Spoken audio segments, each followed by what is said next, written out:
All right. Folks in cyberspace, at this time, we want to welcome you to focus on Liberia. Again, we want to say thank you, folks, for joining us here at Focus on Liberia. My name is Anthony Sie, hosting today, and this is our program, The Hour of Politics, with me, Anthony Sie. And in today's program, this time, we are providing analysis on the opposition's response to the President's State of the Nation's address. That is the first focus of our conversation tonight. Also, we will be analyzing the latest from the Contextualizing fiasco. The Ministry of Youth and Sport make a whole lot of big news today. They had a press conference in which they said a lot of things that are generating controversy and conversation. So we will provide analysis. And in the house today, we have our Chief Policy Analyst, comfortably seated, Mr. Kunin. Mr. Kunin, welcome to Focus on Liberia. Thank you, Tony. I'm happy to be here once again. All right, Mr. Kunin there, joining us from Philadelphia. He is our Chief Policy Analyst here at Focus on Liberia. Also joining us from Tampa, Florida, the man, Chuchu Ellis Jones. Mr. Jones, welcome to Focus on Liberia. Mr. Jones should be having some technical difficulty right there. Mr. Jones, are you with us now? I can hear you very clearly, so yeah, I'm happy to be here. All right, Mr. Jones, I will ask you to do some technical adjustment right there. You did not come through fairly well. Again, folks in cyberspace, we are here on the Hour of Politics and discussing a very important topic.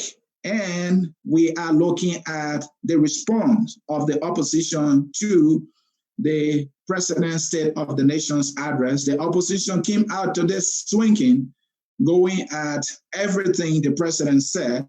And according to them, the president did not tell the truth. The president told us that the state of the nation is stable. The opposition said that is not true. Actually, the state of the nation, in their words, is not stable. And so we will go into all of that. And like I said earlier, we will also look at the latest from the Contextualizing fiasco. So for those of you who have joined us, we will ask you to do one thing, to hit that share button as we start our conversation. All right.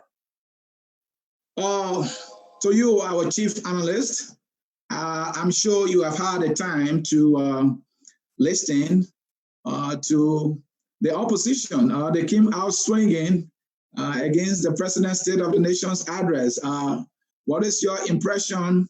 How do you feel about it? You are a man who believes in democracy, you know, they gotta be opposing and dissenting views. So they came out and did what they're supposed to do. What's the feel and how do you look at it so far? Well, Asani, it was actually expected. The role of the opposition is to give their own views regarding events and situation in the country. So it was reasonably expected that they will come up with their own analysis of the president's state of the nation. We have to recognize that the CDC as an opposition party benefited from that privilege. So it is really expected that the collaborating political parties also react to basically what the CDC, did for the past 12 years, reacting to the State of the Union of the government of the time. But we will have the opportunity to dissect the position of the political parties as we go throughout this program. And then the Liberian people will also be the judge as to what direction the country is going. Thank you. Mr. Kunin there giving his first impression about the idea that the opposition took their time to respond to the President's State of the Nation address. In any democracy, that's the way to go. The party in charge will speak and make a report on the state of the nation, and the opposition will come out. And usually, like any opposition would do, they will swing at whatever the president will have to say. So that is a brilliant piece of democracy right there, and I enjoy that. But that is not why we are here. We are here to go into the substance of what the opposition had to say. Were they strong enough in their rebuttal? Did they bring out all of the things that the president left out? Were they able to hold the president accountable on things that maybe he was dishonest about? So that is the meat in the speech, and we are about to go into it. And so, Mr. Kunin, getting started here, the president told us the state of the nation is unstable, and the opposition said that is not true. And in their own words, to be exact, the state of the nation is weak. And I think somebody listening to them, or some people will believe them, because the signs are all over the place. So you think the opposition characterization of the state of the nations being weak is fair? I think it's fair. What do you think?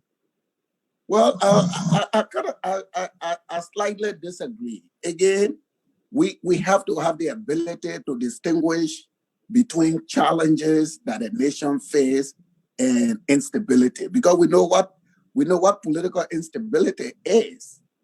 We know what political instability is. So the fact that our country and our people are going through difficult times, we should be a little bit restrained in putting these labels on our country. Instability means a total breakdown of law and order, chaos, everything, governance structure, everything collapsed. That is not what we have. That is not what is happening in Liberia. And we have to be a little bit careful to put these labels on the country, because whether you're in the opposition or you are in government, we all live on that piece of little soil called Liberia, and we all want the best for Liberia. How does one justify if you label your own country unstable, and at the same time you say investors should go to the country? The government should do everything they should do to attract investors, but you are labeling the country as an unstable country. What kind of businessman make such a decision to go to an unstable environment? And then let's take all the parameters the opposition are using to describe the country as unstable. Shortage of gasoline. If we use that parameter, then Nigeria is unstable. They produce, they are one of the largest producer of petroleum products, but there are routine gasoline shortages in Nigeria. High prices of basic commodity. These things are things that occur in economies similar to us. So to pick these variables to say that because these things, our people are going through these difficulties, Liberia is unstable, I don't think that was a correct description of the state of affairs in Liberia. What I would describe is that there are very difficult challenges that are ongoing in the country, and the people are meeting those challenges. The people are undergoing those difficult situations. The government appear to be doing what they think they can do to resolve the issue. But our country is far from being unstable. I disagree completely. All right. Thank you, Mr. Coney. I'll come back to you. Mr. Ellis Chuchu Jones is here with us. Mr. Jones, I'm sure you are here, are you? Mr. Jones? Well, Mr. Jones say having some technical problem right there. We will go ahead. So, Mr. Coney, you are having issue with the way the opposition characterize the state of the nation, and when they use the word unstable, they even went as far as saying the state of the nation is weak. And I would think that the state of the nation economically is unstable because we see the economic indicators are terrible. Don't tell me you don't agree with that the economic indicators are terrible. And so I think it's a fair analysis to say that the country is economically unstable and that the state of the nations is weak. So what's your defense? No, the statement was not that there are economic challenges. According to your intro, the president had declared the state of the nation stable. The opposition has declared the state of the country has not been stable. I'm saying, for me, for political purposes, there is a difference between a stable society and an unstable society. That doesn't suggest that there are no, we can talk about the economic challenges our country faces without being extremely negative about the labels that we put on the country, because labels are important. You cannot call a society where all of the branches of government are functioning, the judiciary is functioning, the legislature is functioning, the executive is functioning, there is rule of law, people are exercising their rights. You can't say that that society is unstable simply because there are challenges that the country is facing. If you say that the economic variables are difficult for the people, I will agree. There are difficult times. Our people are going through difficult times. And I agree with some of the points that the opposition raised. What I don't agree with is to tell me that Liberia is an unstable country. That's what I disagree with. All right, Mr. Kune, another thing, the oppositions, let's go into the substance of that, rebuttal or their statement. One thing they talk about is the fact that, in their own words, the president was not truthful, that the president was not realistic about the economic conditions our people continue to face in the country. The economy is in a terrible shape, and our people are suffering, and the economic hardship continue unabated.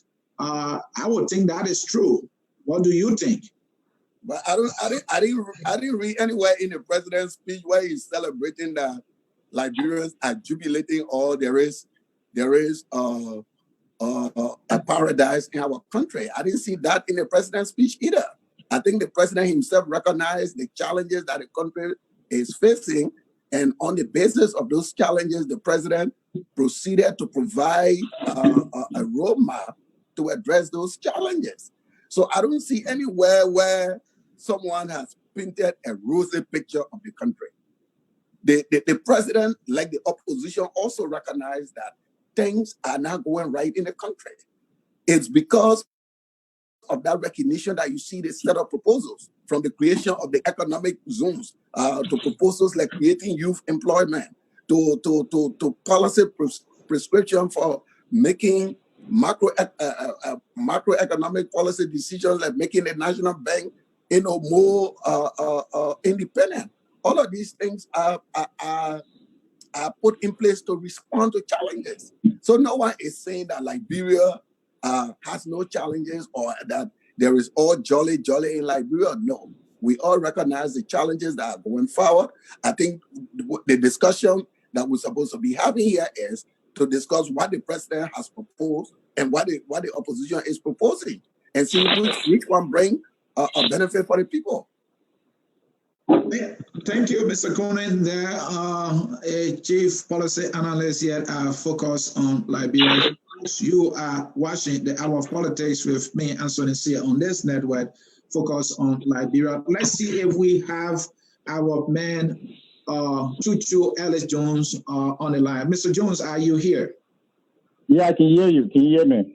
All right, Mr. Jones, you are loud and clear there. Mr. Jones is the Business and Economic Forum editor here at Focus on Liberia, and he joined us today from Tampa, Florida. Mr. Jones, our first question is, what is your whole reaction to the fact that democracy, I would say, is at play?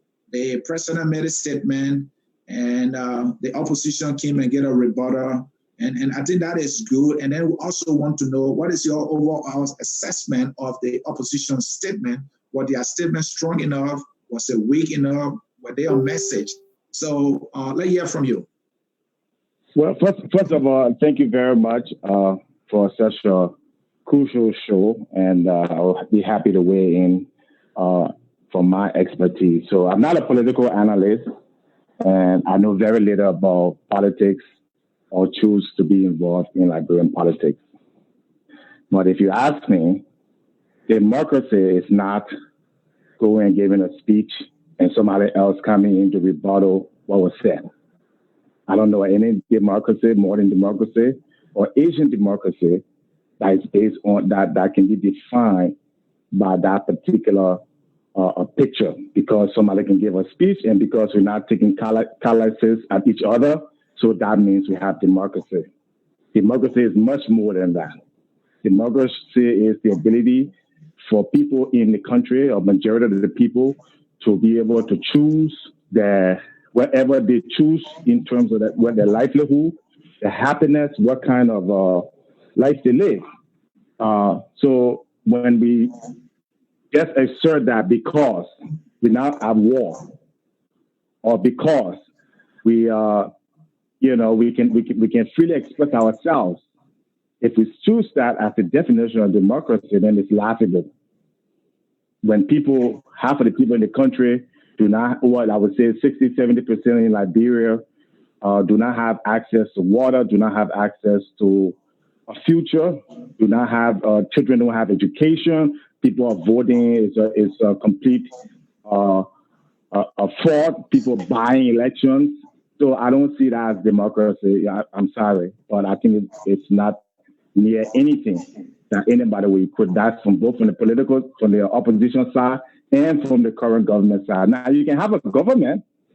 There's many governments in the world. There are despotic government in the world. There are kingship. There are monarchy. But to call democracy just the freedom of people to move around and express themselves, I would beg to differ on that point.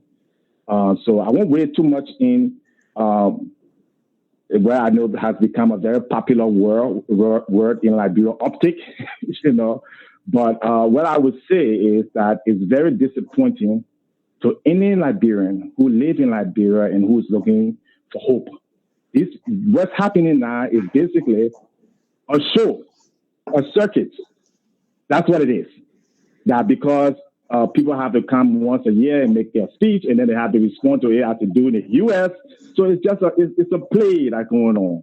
What's happening to the actual substance of a nation? What's happening to, the hope that every child should have the same education that Mr. Kone has and that Alice Jones has?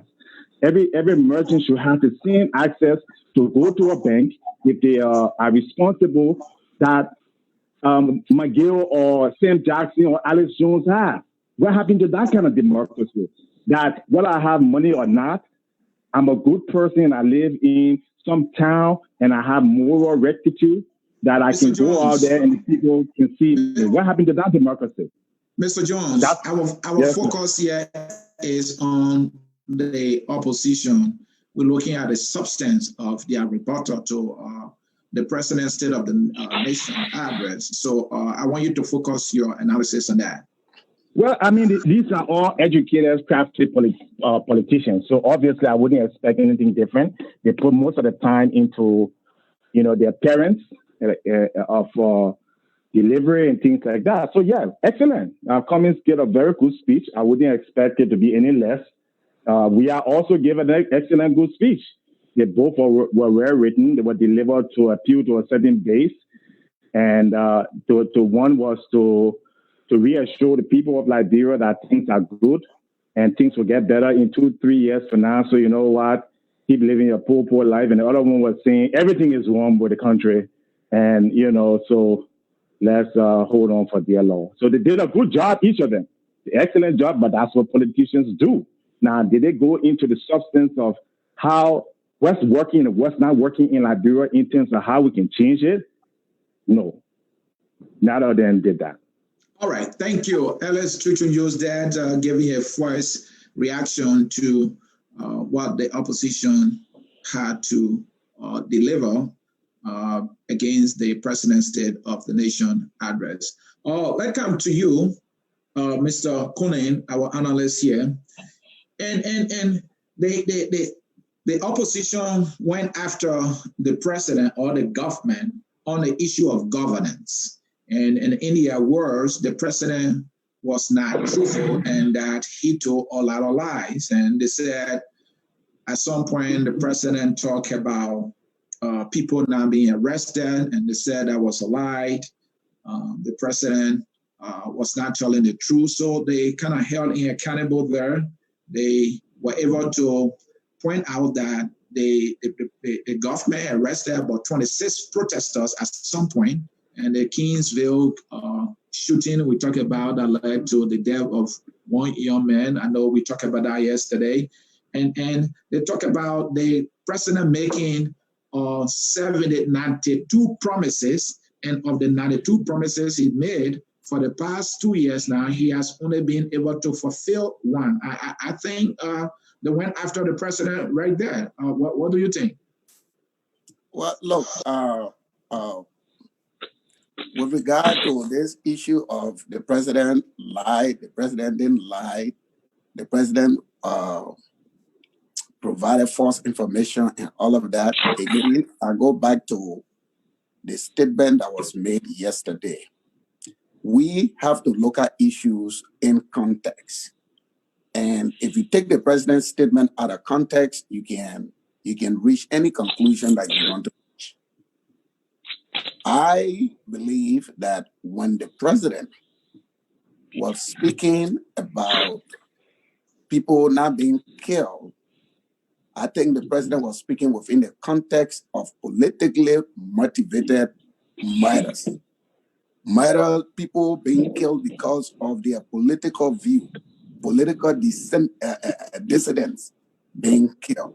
When the president was talking about arrest, I also think that the president was referring to people being arrested because of their political view. That's the context I think the president was speaking. Now, if you go to a demonstration and you engage in disorderly conduct and you are arrested within that demonstration, it is not for your political view. It's not because you were exercising your right to a peaceful protest for which you were arrested. If that were the case, then the police would have arrested the close to over 5,000 persons that went to the demonstration. So we have to put things in context. There is a distinction, and I want to believe that the opposition knows that, because Mr. Cummings is a very smart man. He's a very smart man. He's one of Liberia's best brains. He knows a politically sponsored murder. He knows the difference between that kind of murder and any loss of life that is the result of a criminality, or that is the result of bad law enforcement decisions. The international community knows that distinction. There is a distinction between rape, and then there is a distinction between a rape that is politically motivated. The rape that has political motivation is crime against humanity. The rape that occurs after that is a criminal act. So there are differentiation with regard to these things. And we owe it to our people to explain these things better. But in the attempt to push the limits, we lump everything together. So again, I want to believe that if you look at the context within which the president was speaking, he was speaking with regard to his government commitment to the rule of law, his government commitment to democratic principles. That Mr. Kone, allow me to interrupt you a little bit. I'm not sure how you know all this, that the president was saying this is what he meant, as though you dwell in his mind. I want to challenge you that, you are assuming here. But again, here's the other thing. The president said during his State of the Nation address that the government human rights record is impeccable. And you know the meaning of that word. I mean, I don't see, somebody may not see the government having any impeccable human rights record, because the human rights committee came after the government. And this government does not have a good grade sheet when it comes to human rights record. We are aware of the report that was released by the United States on Liberia in terms of a human rights record. Specifically, let's talk about rapes in Liberia. Rape is on the increase. The opposition talk about that. Armed robbery is on the increase, and the government has been failing to investigate these kind of armed robbery cases. The president is yet to even have a major press conference on the alarming rape cases that have been reported in the country if not on a daily basis, then on a weekly basis. So to say that, the president has a clean record on governance issues, I think that is far from the truth. Your response? No, Asani. I think you clearly misunderstanding the point I'm making. I said what the point I'm making is that general criminal activity occur in any country. They occur in Liberia. Rapes occur in Liberia. Murder occur in Liberia. There is no society that is free of these criminal activities. If we want to fault the government for having a faulty security system that endanger the lives of its citizens, we can make that argument. But to lump that argument into the government not respecting political rights of people is a different kind of argument, because these things are different. And what's about the president not speaking to this issue as a leader would do? Hold on. These things, we have to make the distinction that these things are different. So to say that it doesn't mean that rape crimes that occurring in Liberia. If you want to criticize that the president is not speaking to the general atmosphere of crime in Liberia, do that. But do not lump crime into politics. You see, we politicize everything in Liberia. Somebody get raped, which is a criminal act, we politicize it. Somebody died, maybe it's some untrained law enforcement officer that unprofessionally discharges his arm, we politicize that. We have to avoid that danger. Mr. Kune, again, let me interject here, if I may. It's the fact that there is no leadership being shown by either the president or any of the able lieutenants in any of these specific areas that I pointed out. For example, the general minister, how forceful is she on the issue of rape in the country? I don't remember the last time she had a press conference. The police director, for example, how forceful has he been in investigating these cases of armed robbery that are ongoing into the country? And so either the president himself as a leader of the country is not showing leadership, or he able lieutenant who should be showing leadership are not. And it is nowhere near politicizing this thing. It's a fact that there's not leadership being shown here. Listen to me, my brother. We are all Liberians. The fact that a little girl or any woman is raped as a law enforcement officer, it weighs heavily on my conscience. The fact that somebody lost their lives in whatever circumstances is something that is very, very much sad. The fact that someone is a victim of crime is something that is all sad. Nobody condone these things. The only point I'm making to you here is that context matter. That's the point I'm making to you. Somebody arrested in a demonstration because they refuse or because there's a determination that they engage in disorderly conduct is different from somebody being arrested because they hold a political view. I'm speaking context. If you want to hold the president accountable for the upsurge of criminal activities in the country, we can all do that. Nobody wants crime. I don't want crime. I go to Liberia every year. You think I want armed robber to come and have that conversation with me? No. We can speak about the general security situation in the country. I'm just saying, let's speak in context. Context matter. We can talk about crime, then we can talk about the violation of people's political rights. These are two separate things. That's the point I'm making.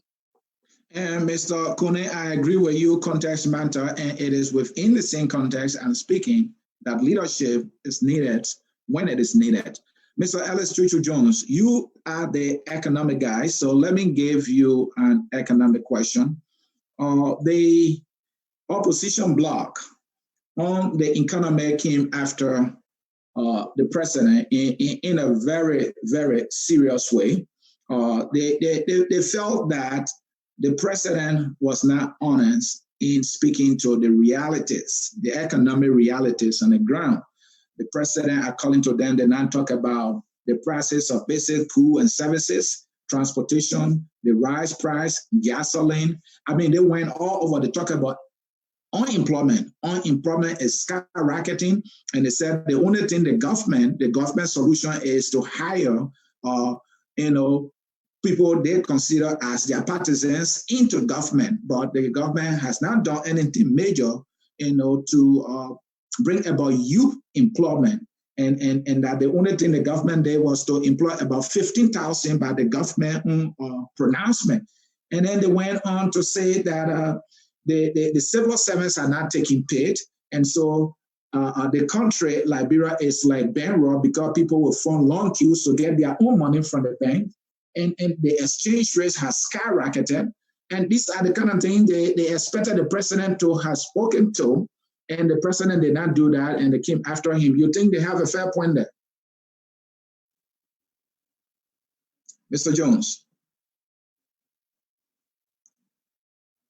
Mr. Jones, I can't hear you.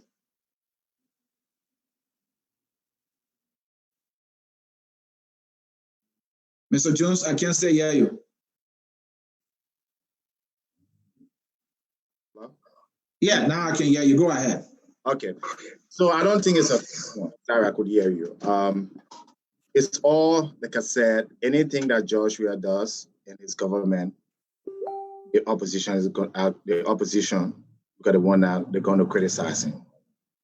And likewise, that's just the nature of politics. Even if George Weah were to grow the economy by 20% tomorrow.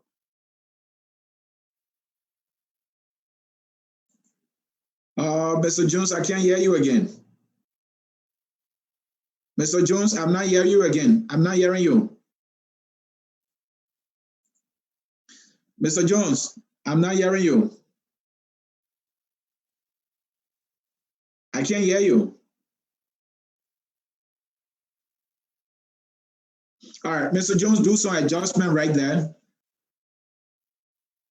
Again, folks, in cyberspace, this is Focus on Liberia on our program, The Hour of Politics with me, Anson Nsie, and we are discussing the opposition's response to the President's State of the Nation's address. Later in our program, we'll be looking at the latest from the Canterbury fiasco. The Ministry of Youth and Sport had a press conference. They make a lot of news. We got all that for you package, and we have the tough questions too to give you a much better and deeper understanding of what is going on with the nation's Canterbury meet. Mr. Jones, let's try again. Are you? I can't stay hear you, so I will have to go to Mr. Cooney here. Mr. Cooney, you heard me. On the economy, the opposition went after the government. They even described the government harmonization program as being wicked, in their words. What do you say to that? Asane, look, nothing from the opposition is unexpected. But if you look at the opposition's response, it tells you what we've been saying here all along. The problems that we face in our country with regard to the economy, they are structural. They are structural. These are structural issues that have built in our system for decades. And we have to be honest to ourselves and to our people on what the issues are. And we should stop selling Kool-Aid to the people that because we are not in power, this is why the people are suffering. Because when we do that, we set ourselves for failure. Because power will one day come into our hand, and the very people will be saying, when you were in opposition, you were doing this, you were doing that. Look at some of the suggestions the opposition made. And some of them I agree with. There's no problem in agreeing with them because we're all talking about the same country. But if you look at some of them, you see the contradiction. The opposition is talking about expanding domestic revenue. It's all good. We need to expand our own revenue base so that we can sustain ourselves. We cannot continue to look at other taxpayers in other countries to sustain us. But look at the suggestion. The suggestion is that we should decrease other revenue options, taxation and tariffs. That is a contradiction right there. The government, the opposition is saying that the government should cut down its wage bill to fund investment, national investment projects. But at the same time, they are critical of the government for harmonization. When before harmonization, you had almost 87% of the national budget going towards salaries and recurring expenditure. Contrast it to the period now where I think it's almost like 60 to 67%. So you can't be talking two things that are opposing one another. Part of the problem the economy is facing are those concession agreements that are on the neck of the Liberian people, some for 50 years, some for 25 years, where we ate all the revenue even before the investment could come online through various tax waivers that rob us of the country's revenue. I agree with the assessment that we should make sure that we get the fair share from our natural resources. But what they fail to realize is the agreement that this government inherited, the concession agreement from these resources they're talking about, these were concessions that were signed in the last 12 years, some lasting for 25, 50 years. And these are international, these are agreements that, you cannot just go and undo. Tax waivers. Can you imagine we give a tax waiver to a hotel for 30 years? What does the hotel do? What does the hotel manufacture? How many people does the hotel employ? For which you will give that hotel tax waiver for 30 years. So for 30 years, that entity is not going to pay taxes to the Liberian government. Loss of revenue right there. So we have to take some of these things from the opposition lenses and look at the true issues that are facing our people. 62 concession agreements signed in the last decade, and only 2 met international standards. You talk about the closure of Sam Darby. Sam Darby closes because of the very flawed concession agreement that was signed. They're not closing down because there is a new leadership. And Mr. Conan, before I go to Alex, and that's why we have a government, and the government, in my opinion, has a right to visit these concessions agreement and make sure they get a fair deal. They have the power to do so. I don't think they can just say. But they cannot change them. They cannot change them. There has to be, they cannot change them. So, Mr. Coney, are you suggesting now that because of those concession agreements is what is the economic and political problem in Liberia, and because of what has happened before Joshua came? I agree. So how much do you think percentage-wise it contributes to our current problem? 50%, 100%, 70%? I don't know the percentage, but we got to look. I don't know the percentage, but we got to look at the scale of the problems. I'm telling you, 62 concessions worth $16 billion was taken to the country. Okay, but there are countries, okay, Mr. Coney. Of the 60, hold on. Alex, you have to give him a chance to respond. You can ask another question. Okay. But he asked me, of the 16 billion, only 2 companies met international standards. So that tells you the scale. And I'm giving you an example of the hotel that was built, a hotel for 30 years, tax concession. That's just one business entity. And I don't know. Okay, so the point what I want you to educate me here on is that you claim that the reason why the country is not growing, the reason why we don't have economic growth and stability is probably, I'm going to use probably, it's because this government inherited bad concessions agreement, things like the hotels and things you mentioned that did not meet international standard. Is that basically your argument? That's what I want to know. Part of my argument is that it contributes to the current economic. Okay, all right. So there are other variables. So can I just address that? I would disagree with you. Okay. I would disagree with you for 2 reasons. One is, first, you cannot empirically tell me how much it is, and the president and his economic team is not able to put how much percentage of bad concession contract, bad laws is affecting the economy. So until they can do that, there's no way to quantify that. We have statisticians in Liberia that are being paid. We have a whole ministry of economists, regards what you call Zoe there.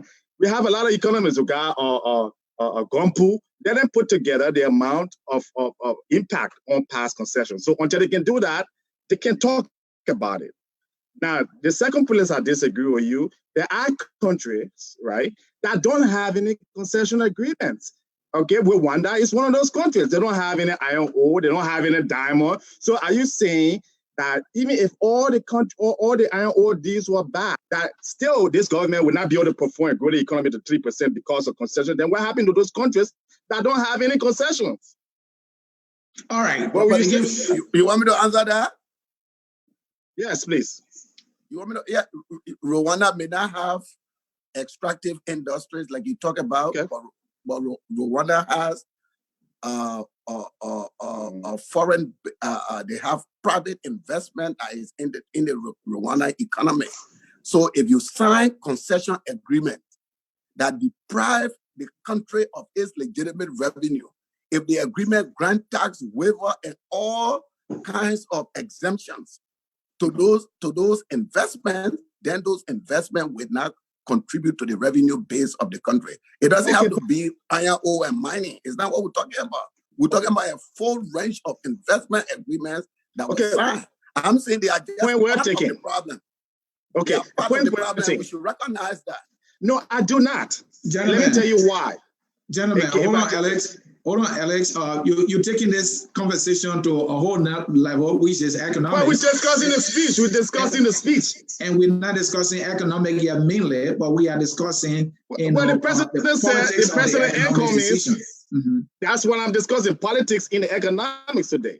All right. I'm saying that the politics where the president says that these concepts, he's not performing, right, because of the condition in which he found himself, which came from previous administration, correct, Mr. Kone? And then let me speak to that. It is my opinion. It's not anywhere in the president's speech. I'm giving you my opinion. Okay, so what, within the president's speech, what was the reason for Liberia not growing at the average rate of African countries? Let me I can pull the speech up. Yeah, let me pull the speech up. No, let me bring this in. Let me bring this in, gentlemen.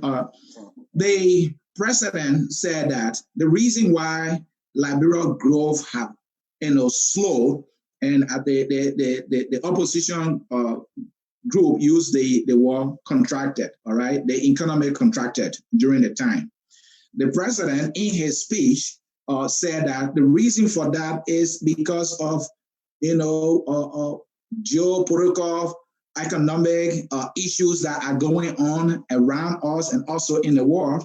But they take serious exception to that, according to the opposition, because they say if you look at, for example, Sierra Leone is growing at 6.1, Africa is growing at 6.5, whereas for Liberia, our projected growth rate is 1.4, and not this year, but 2022, that's 2 years from now. And so they Mr. C, Mr. C, not only that, the world, has experienced the greatest economic boom, right? All right, in the last almost half a century. Okay, the stock market is to the roof in almost every country, Europe, Greece, Asia. Okay, so for the president to come out and say that the reason because geopolitical, that's a lie. There's no country in the world today that is facing global geopolitical problem. Maybe it happened yesterday because of the new virus in China. But prior to that, last year was a fantastic year in economic, in the last 3, 4, 5 years. Even Donald Trump, that was unpopular, is benefiting from that. So the president, either he's being misinformed or that was just an error that people put out in his speech. And that's the dishonesty. That's the dishonesty I spoke about, and I think the opposition was smart enough to point out. So let's bring Mr. Kune in. Mr. Kune, do you agree with the president? No, listen. The opposition is equally not honest in its assessment of our conditions. How? They're not honest in their assessment of our condition. To make a blanket comparison with growth rates that of other countries to Liberia, it's a very flawed argument. Why is that flawed? Why? Sierra Leone had Ebola. Guinea had Ebola. Guinea is growing. Liberia had Ebola. Why Liberia is gentlemen, were you guys giving the space to make my point? Go ahead. Yes, please. I lay a premise and everybody is coming at me. I said that statement is flawed. And to make that statement, one must not have had an understanding of the Liberian economy. You must not have an understanding of the Liberian economy. The Liberian economy is an extractive-driven economy that rely on extractive products from Liberia. That those products are exported. That's how the Liberian economy maintains itself. That is the principal driver of the Liberian economy. And if those products... so let me quick question, Mr. Coney. Are you saying No, moderator, I need to be protected here. It's a discussion. I ask you another question. But I got to complete my thought. I got to complete my thought. I know you will. Okay, continue. Yeah. And I said the statement is flawed. You came at me. I'm laying the basis. Our economy is an extractive-driven economy. And you make that point. Okay, you continue the discussion. Mr. Coney, the reason we come here, if you look at Sierra Leone economy it's an attractive. It's the same extractive, and they have right. You're not giving me. So if you're not giving me the chance for me to land on my point, then I cannot land. You are protected, okay, Mr. Coney. Go ahead. What? The economy is extractive driven. The Liberian economy, that's what it is. So if there is, for a long time, we have not diversified our economy.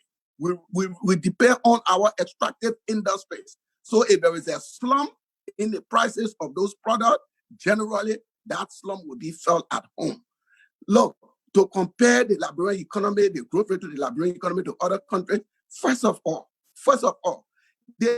Liberia has not had even the fundamentals that will generate economic activity. In our country, we don't even have energy. We don't even have water. We don't even have roads. In a country that is independent 1847, we're talking about building a piece of road that connects Ganta and Yekepa in Liberia.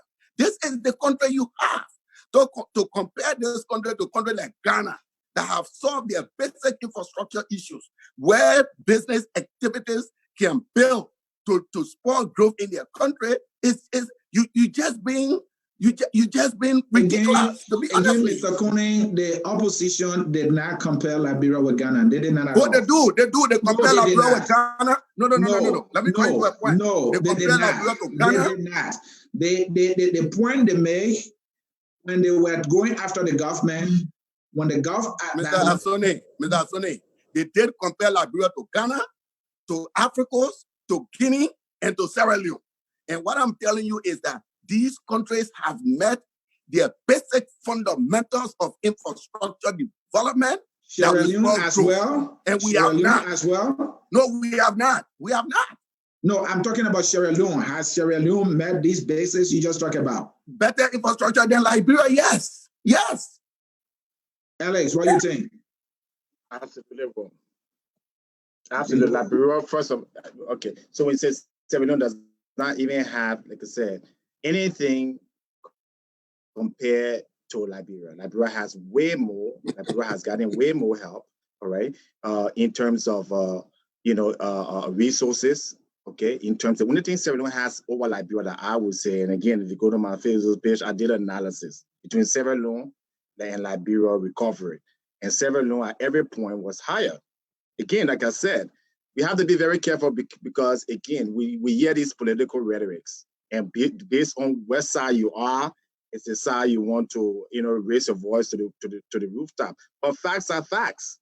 Okay, if you talk about extractive industry, extractive economies, Sierra Leone is just as extractive as Liberia, if not more. Guinea is just as extractive. All right, Nigeria is not extractive, but it's heavily dependent on oil. 90% of Nigerian income comes from either oil or crude. So all these countries have the same problem. But then again, but you're missing the point, though. You're missing the point. The point why I'm telling you, your economy, our country does not have the minimum basis for economic development. You got no energy, you got no road, you got no water. We are still fighting to do these things. Okay, can I respond to that? You see how you interrupted me? I'm fine because I want to get you to interrupt me so I can stay on course and answer your question. Okay, to answer your question, Liberia roads and Liberia water system is no better than Sierra Leone. And we have a correspondent in West Africa right now. And if you listen, he can call in and he can tell you in Sierra Leone, they don't have running pipe water throughout, not even in Freetown. So what are you talking about when you say that Sierra Leone can grow over 4% because they have a higher or better system?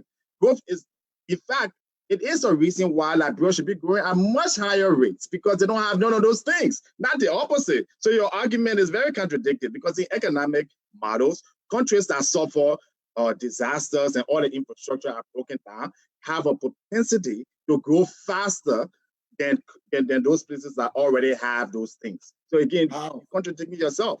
How? And now you can look at how, because all those things are engine of growth. If you look at Libya, right after the war, Libya was growing over 100% because everything was destroyed. So it's an opportunity for investors to come in. And when that comes in, there's a huge impact to the economic growth. You had that in Rwanda right after the genocide. You had that in Ivory Coast. Ivory Coast went through a civil war just like us. Sierra Leone had higher growth at one point after the civil war. So again, your argument that because we don't have roads or we don't have infrastructure, right? Again, let me go all the way back again. Look, economic model, the same economic model that works in France, America, Rwanda, Sierra Leone is the same economic model that works in Liberia.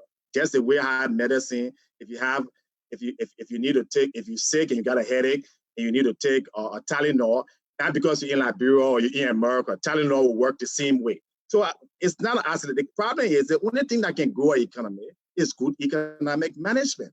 And Sierra Leone, if you look at the central bank staff and you look at the finance minister and you look at the policy that they implemented over the last 5-10 years, or Rwanda or Guinea, is better than what we have in our country. That's the reason.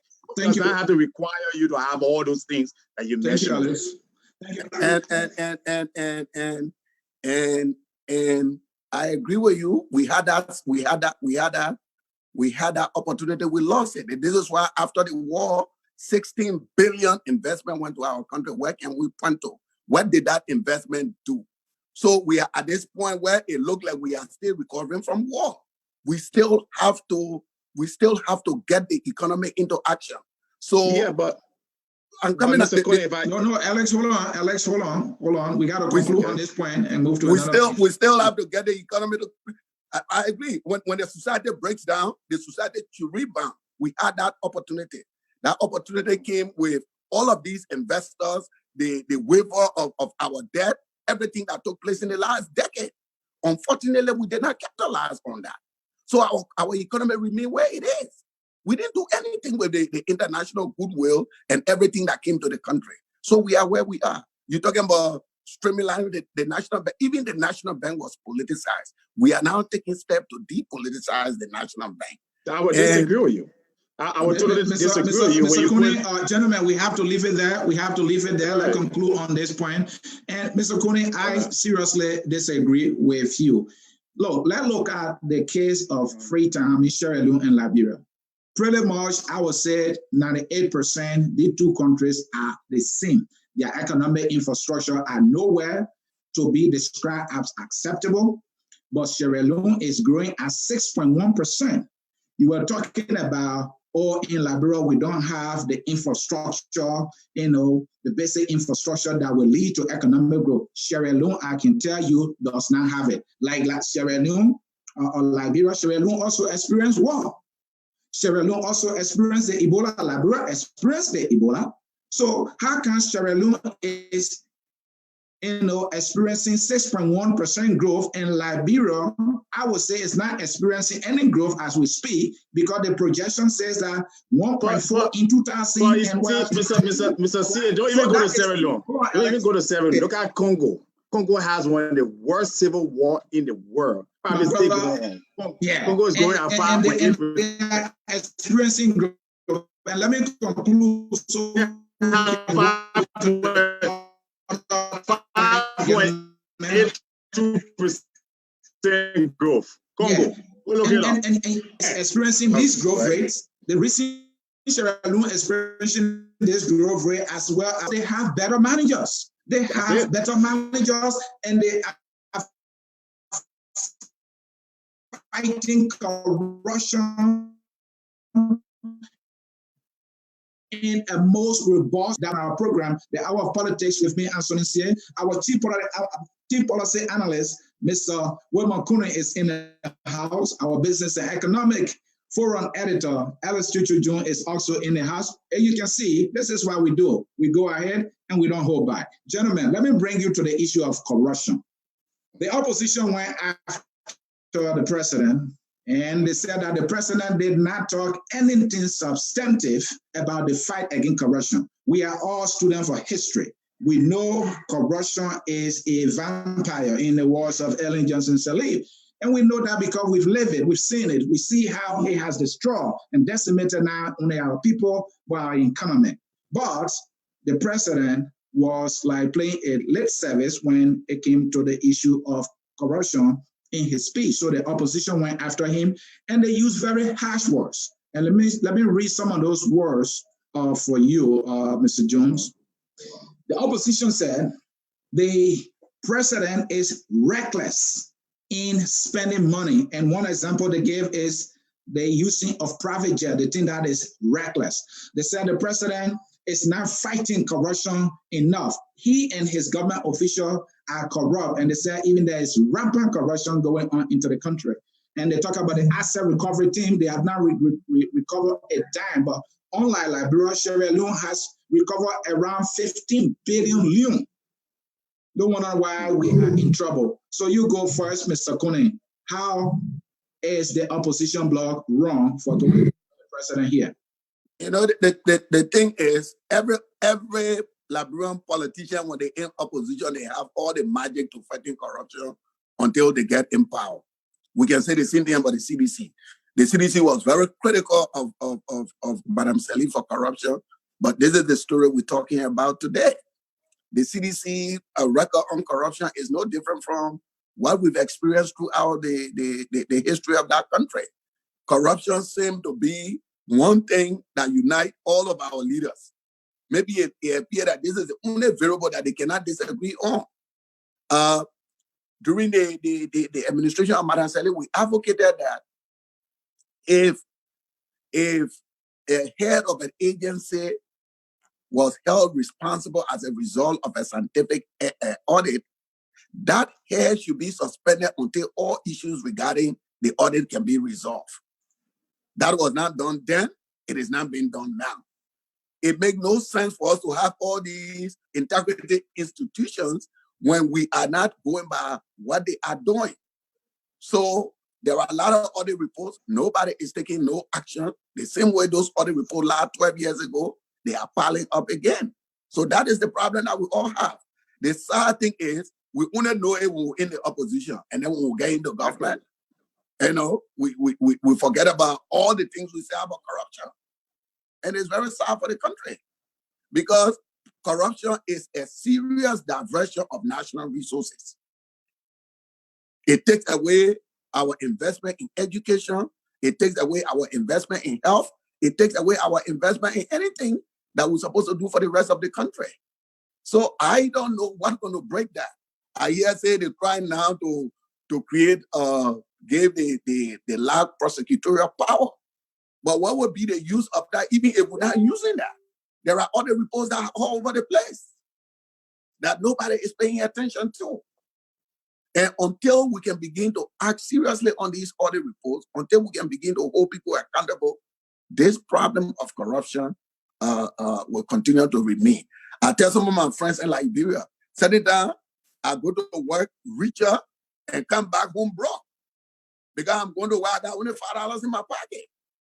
If I go to work, I use that $5 for lunch. By the time I come home, I got no money in my pocket. Liberia is the only country somebody can go to work and he tells somebody, where I'm coming, I'm going to get it full money. And sometimes we laugh about these things, but they are serious things. You know, the police officers, they do that. Other people do that. Senior officials of government do that. The workplace has become the hustle ground for everybody. And there's why sometimes even the issue of salary, top level people in government don't pay attention to it because all they want is to have access to that office. Just that office alone gave them what they want.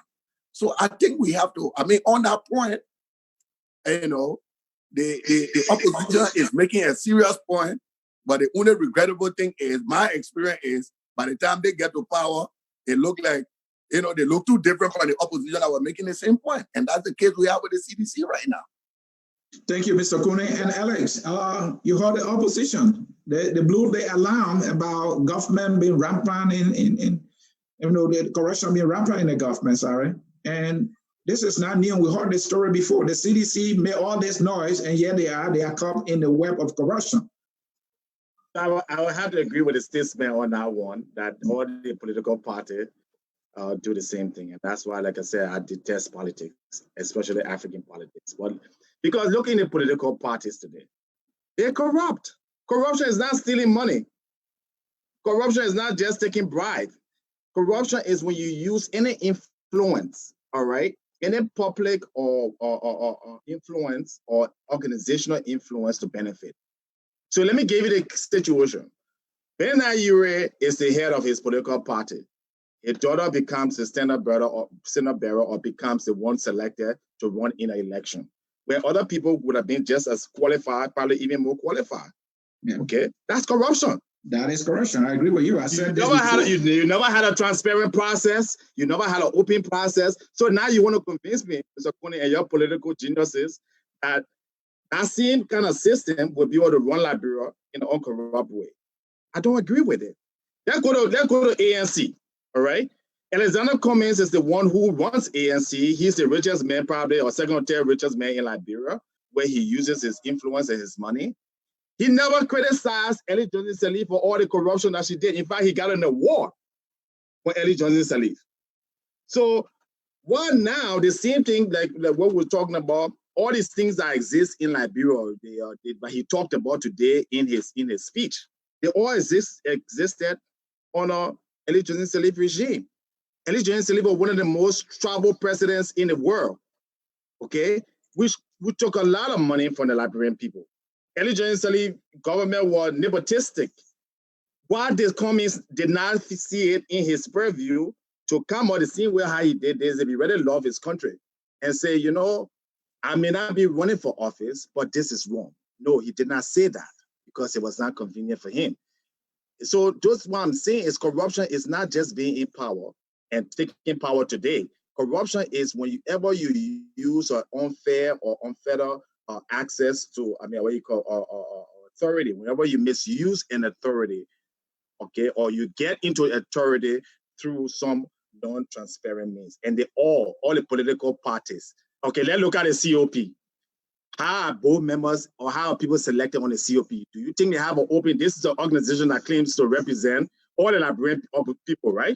They claim that what they're doing is to hold George Weah accountable. Fair enough, I agree. All right, but how do people get elected to become chairman of the COP? How do people get on the COP? Is it through a transparent process? So you want to convince me now, if the COP were to take over Liberia, then it would be better than George Weah? So that's the problem we have in Liberia. We don't want to see things for what they really are. And we have a broken system because we are broken. When it affects us or when we benefit from it, it's okay. And so every political opposition was one point talking about corruption. We're not trying to straighten corruption in their own party, but they were always talking about corruption in the government. When they got there, guess what? There's no corruption exists. Even though the Human Rights Index, these people who have been doing it for a long time will say, well, you like 20-something or 100. As far as the government concerned, and again, under Sirleaf, it was the same thing. It was no. That's the problem. Thank you, Alex. I think we should still have an agreement on this one. Mr. Cooney, you want to close out on this one? Yeah, okay. And the issue of the private jet, I think we discussed that issue here. Look, and my position has always been, yes, Liberia is poor. Liberia is struggling. We have all these challenges. But again, I believe that the president of the Republic of Liberia, no matter who that president is entitled to a safe travel, a convenient travel, and a secure travel. Now, anytime we talk about this private jet, no one offers an alternative. It's just a talking point. The president in private jet, the president in private jet. Nobody makes a proposal as to, okay, what assures the safety of the president? What assures the convenience of the president? All of these things are important. And like Alex said. Oh, well, I can do that. I can do that right here because I've done that before. The problem, people that you guys, you don't listen to. Let him land. Let him land. Like Alex said, sometimes most of these things are talking points. You're comparing extravagance in travel with how you disclosing the baseline. What are we comparing to? We had the previous government, the first president coming even to attend her grandchildren's graduation. Mr. In Kone, the United States. Mr. Kone, we got a lot of things to cover. This private jet thing, you can't win a debate on that. There are a number of African presidents whose economies are much larger, budget much larger, that fly commercial. George Weah has the ability to do that. He did that when he was even playing football. Quote unquote was a millionaire, he did that. So to tell me that he can't do that now, it's an argument that I don't think he's standing on the good ground. I'm not saying he can't do that. I'm telling us, show us the path that promotes security, that promotes. And I was just showing on the screen, Mr. Tony. Ellen Johnson Sirleaf that the CDC described as corrupt did that. So what is difficult about it? I don't want us to waste our time. Job we have to be flying private jet is on propos. He is telling us about hey, government is pro-po, then he's not acting as somebody who believes in a very pro-po policy. I don't want us to waste our time. I think Georgia is wrong for riding a private jet because it contradicts a very pro-po policy. Let's close. I don't want to waste our time. No cost analysis. Yeah, but we can do Asoni, this was something that the opposition pointed to. And what Mr. Coney is saying is simple. He's saying that if you're going to criticize the president, then you have to give some kind of solution. Exactly. Right? Or as the talking point. I just gave a solution. Fly private jets. Hang on now. Fly commercial. So again, for the Liberian people that are listening today, and once and for all, Chinese president, okay, he travels on commercial, Air China, okay? South Africa has one of the richest presidents in the world, okay? Cyril Ramaphosa. He has his own private jet, but he flies commercial. The solution is the money that George Weah is taking to fly commercial every time, take that money, let's put it into Air Liberia. We can take about $5 million, right, and set up Air Liberia. Whenever he wants to fly, we will commandeer it for him to fly, go to wherever he needs, just like the Chinese president or the British Prime Minister doesn't have a private jet. The British Prime Minister travels on British Airways. So that's the solution, Mr. Cummings, and those of you who are listening, because again, I agree with people who criticize and don't come up with a solution. The solution is take the money from the budget that the president travels on, open Air Liberia. If you need somebody to manage it, I will provide names of people who I know can manage an airline tomorrow. Call Focus on Liberia. Yeah, so that will end that conversation. Yeah, thank you. Stop the screen sharing. All right. Again, folks in cyberspace, this is Focus on Liberia. Mr. Cooney, I think you did not win the debate on this one. We got to go to something. No, I did.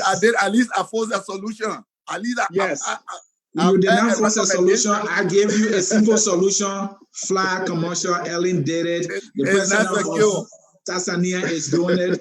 And I think Alice also have any of those solutions will work. Again, let's go to reconciliation. Reconciliation is very important in our country. The president came to power on this, name of being a reconciler, the man of peace. And what we find today is that our country is more than divided than ever before. So the opposition went after the president in a very serious way. And this is all they had to say. According to the opposition, Weah did not offer any immediate and long-term actions to unite the country. That the word reconciliation was not mentioned in the President's State of the Nation's address. The opposition went on to say that peace is not the silence of guns, and I think they were insinuating that that's the President's understanding of peace. And they went also to say that there is or there cannot be true peace in the absence of reconciliation. And I think that really speaks to this contradiction from the CDC that the president is a unifier.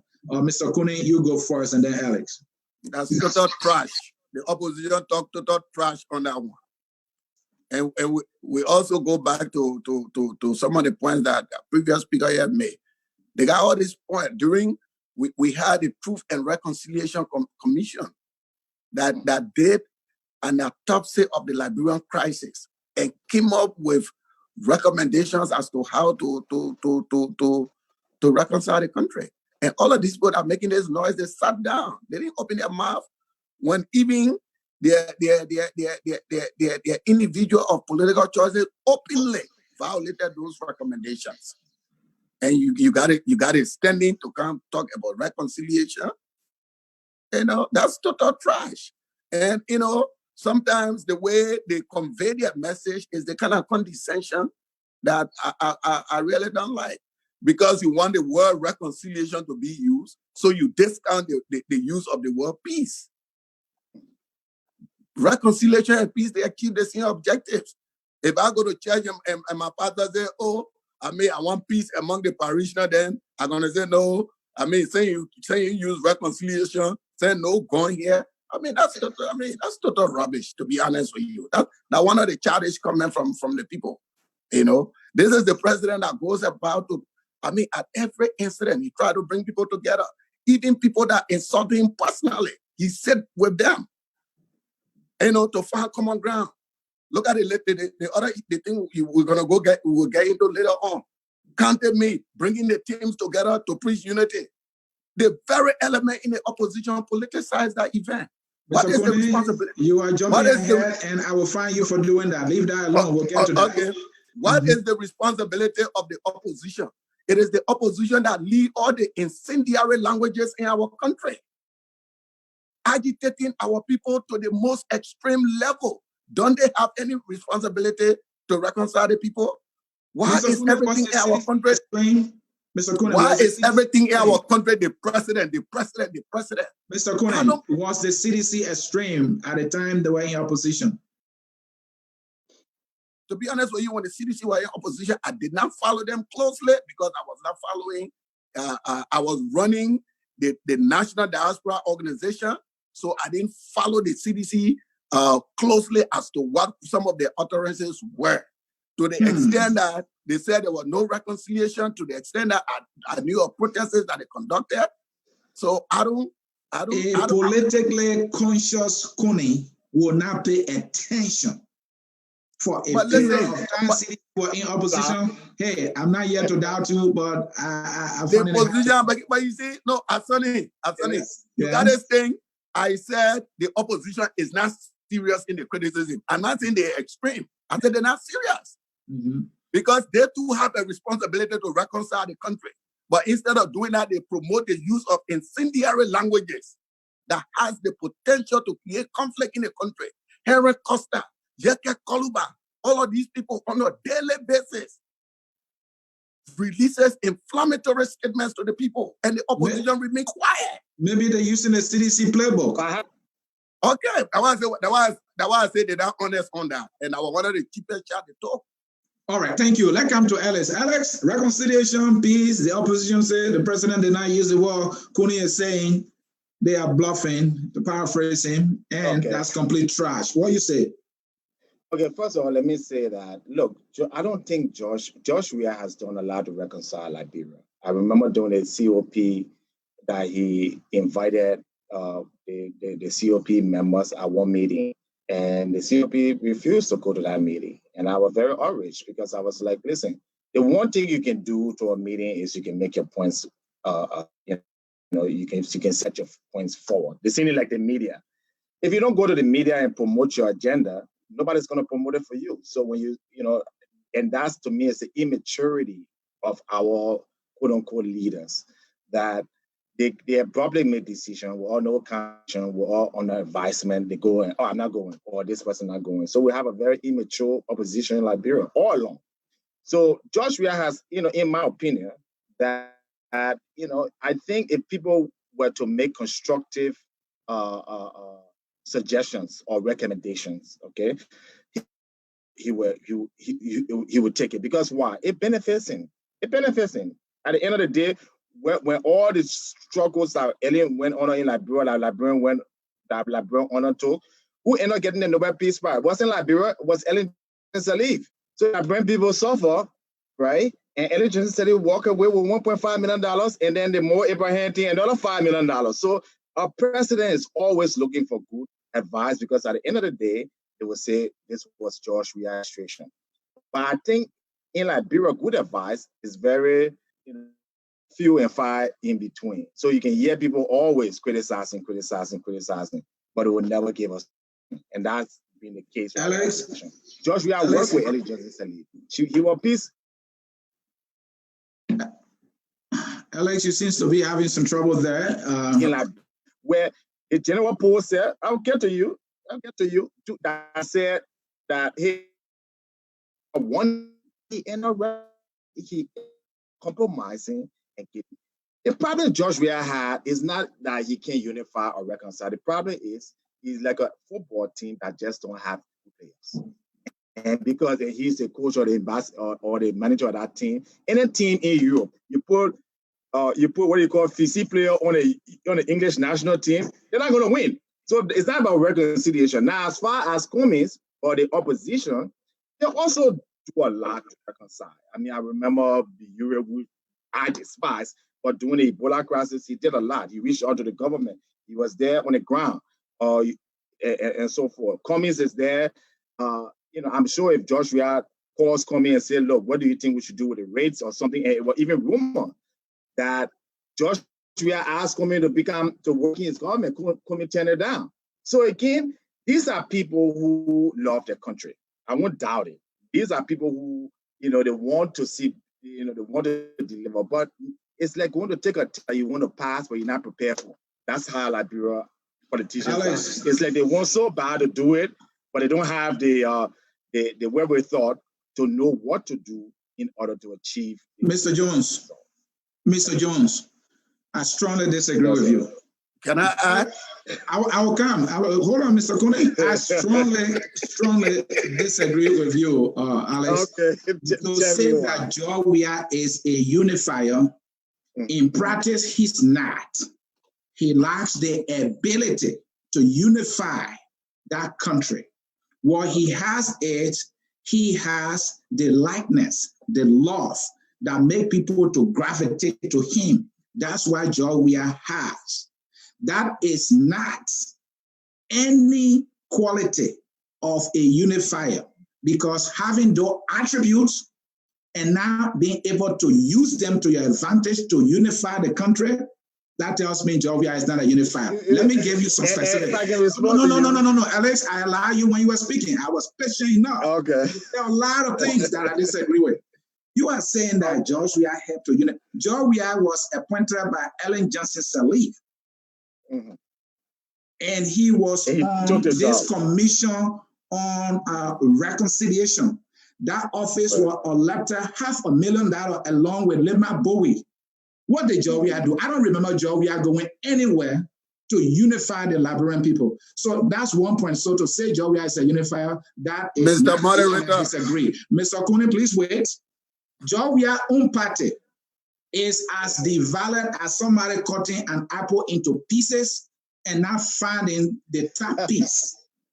George Weah's party and their brother does not have the ability to unify the party. Even CDC USA is like 360 degrees apart from CDC Liberia. That is a fact. Now, in the very ruling government, there are cliques. The audio from Mamba Malu speaks to that. Now, you were talking about George Weah call opposition people to a meeting, and opposition people did not attend the meeting. There was a meeting called, that is true. The opposition attended the meeting, and that was the only meeting that was initiated and called for by the president. Henry Casa did not attend that meeting. Mr. Moderator, you far on a limb. Besides that, the government is yet to call another meeting to aid aggrieved citizens. The government has not. The government floated around here that they will not negotiate with anybody. The other meetings that were held, those meetings were initiated by the Interfaith Council and the international community. The government that said we're not going to negotiate with anybody, that government dragged its feet to that negotiation. And so to sit here and say the president is a unifier, it is completely far from the truth, and I don't want to believe that, and I disagree with you strongly. Mr. Cooney.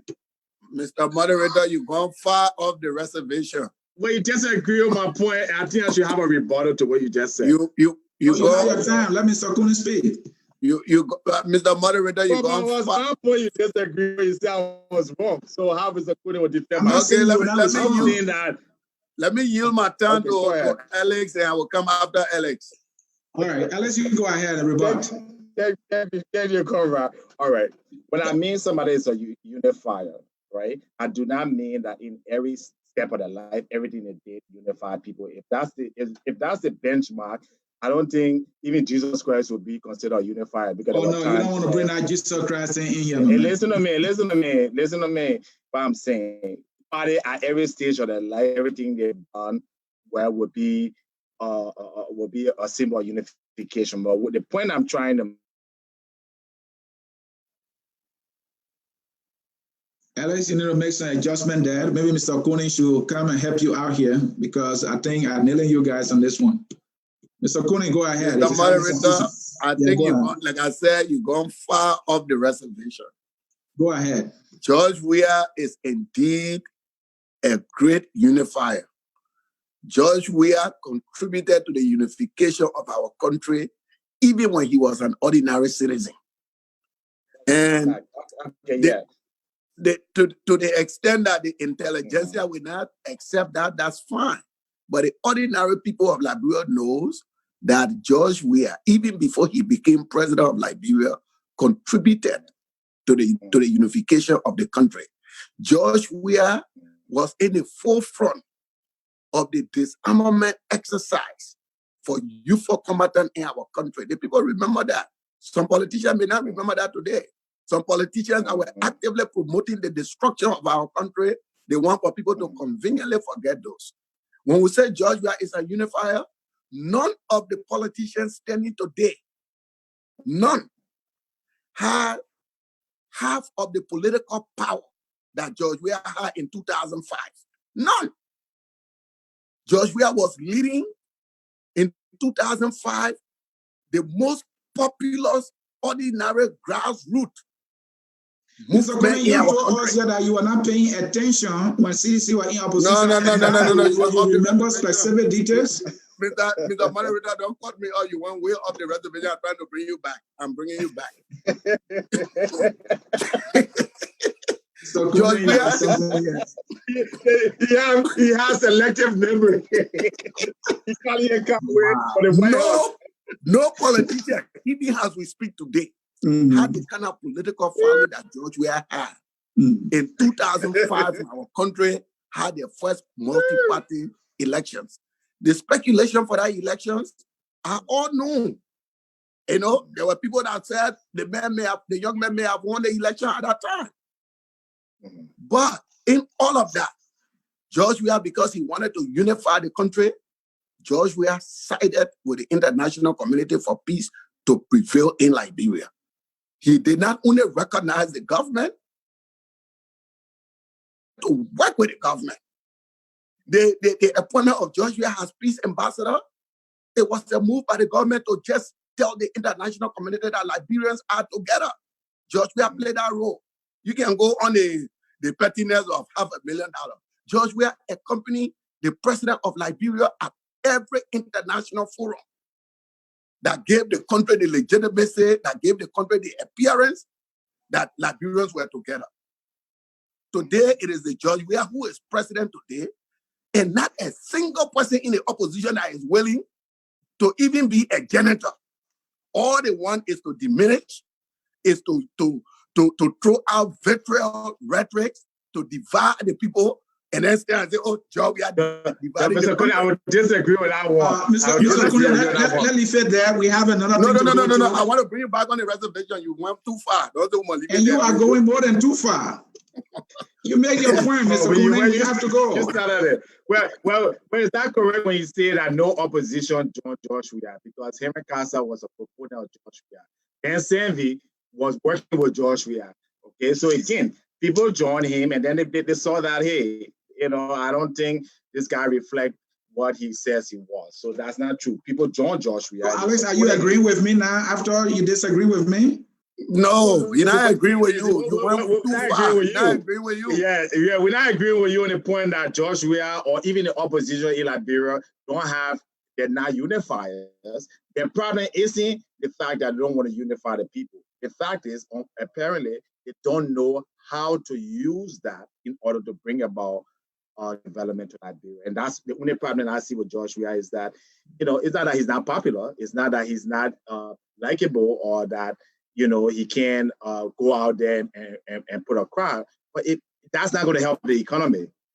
The only thing going to help the economy is having sound people there. The only thing going to help the economy again.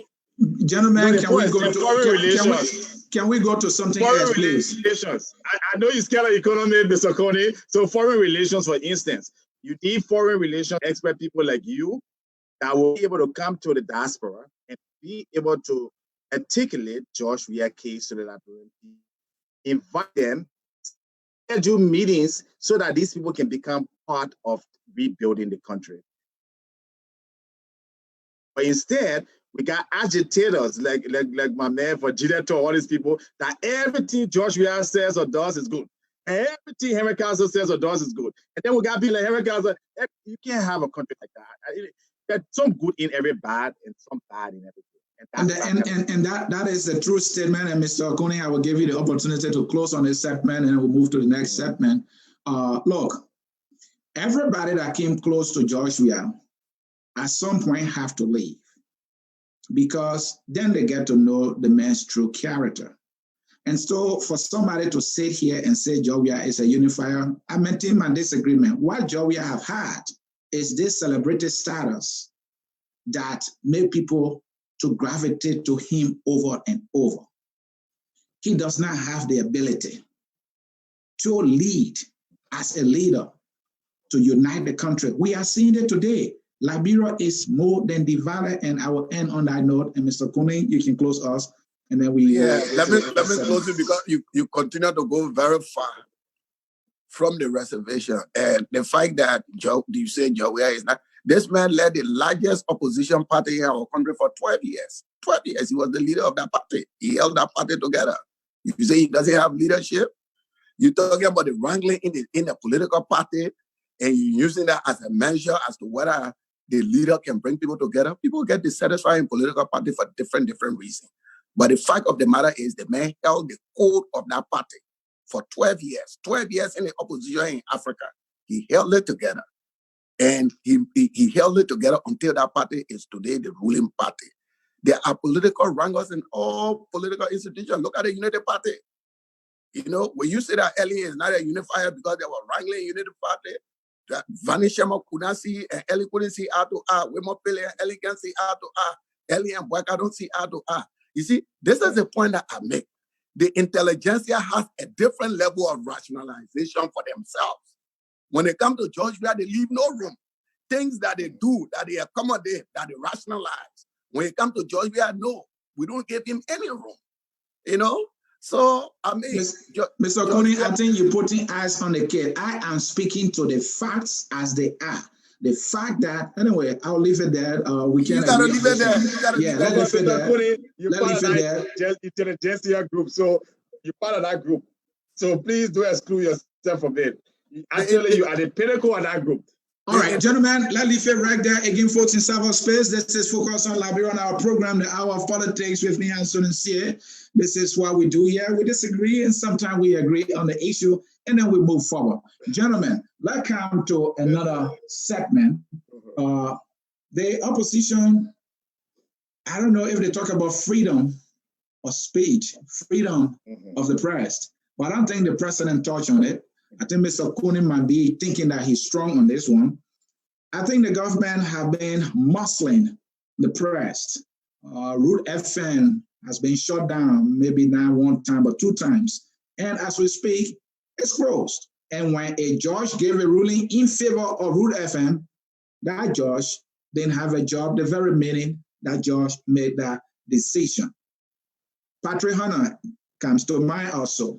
His radio station has been closed for some time, but very lately we read in the report, the court has given a decision in his favor. Is freedom of the press being enjoyed under this government?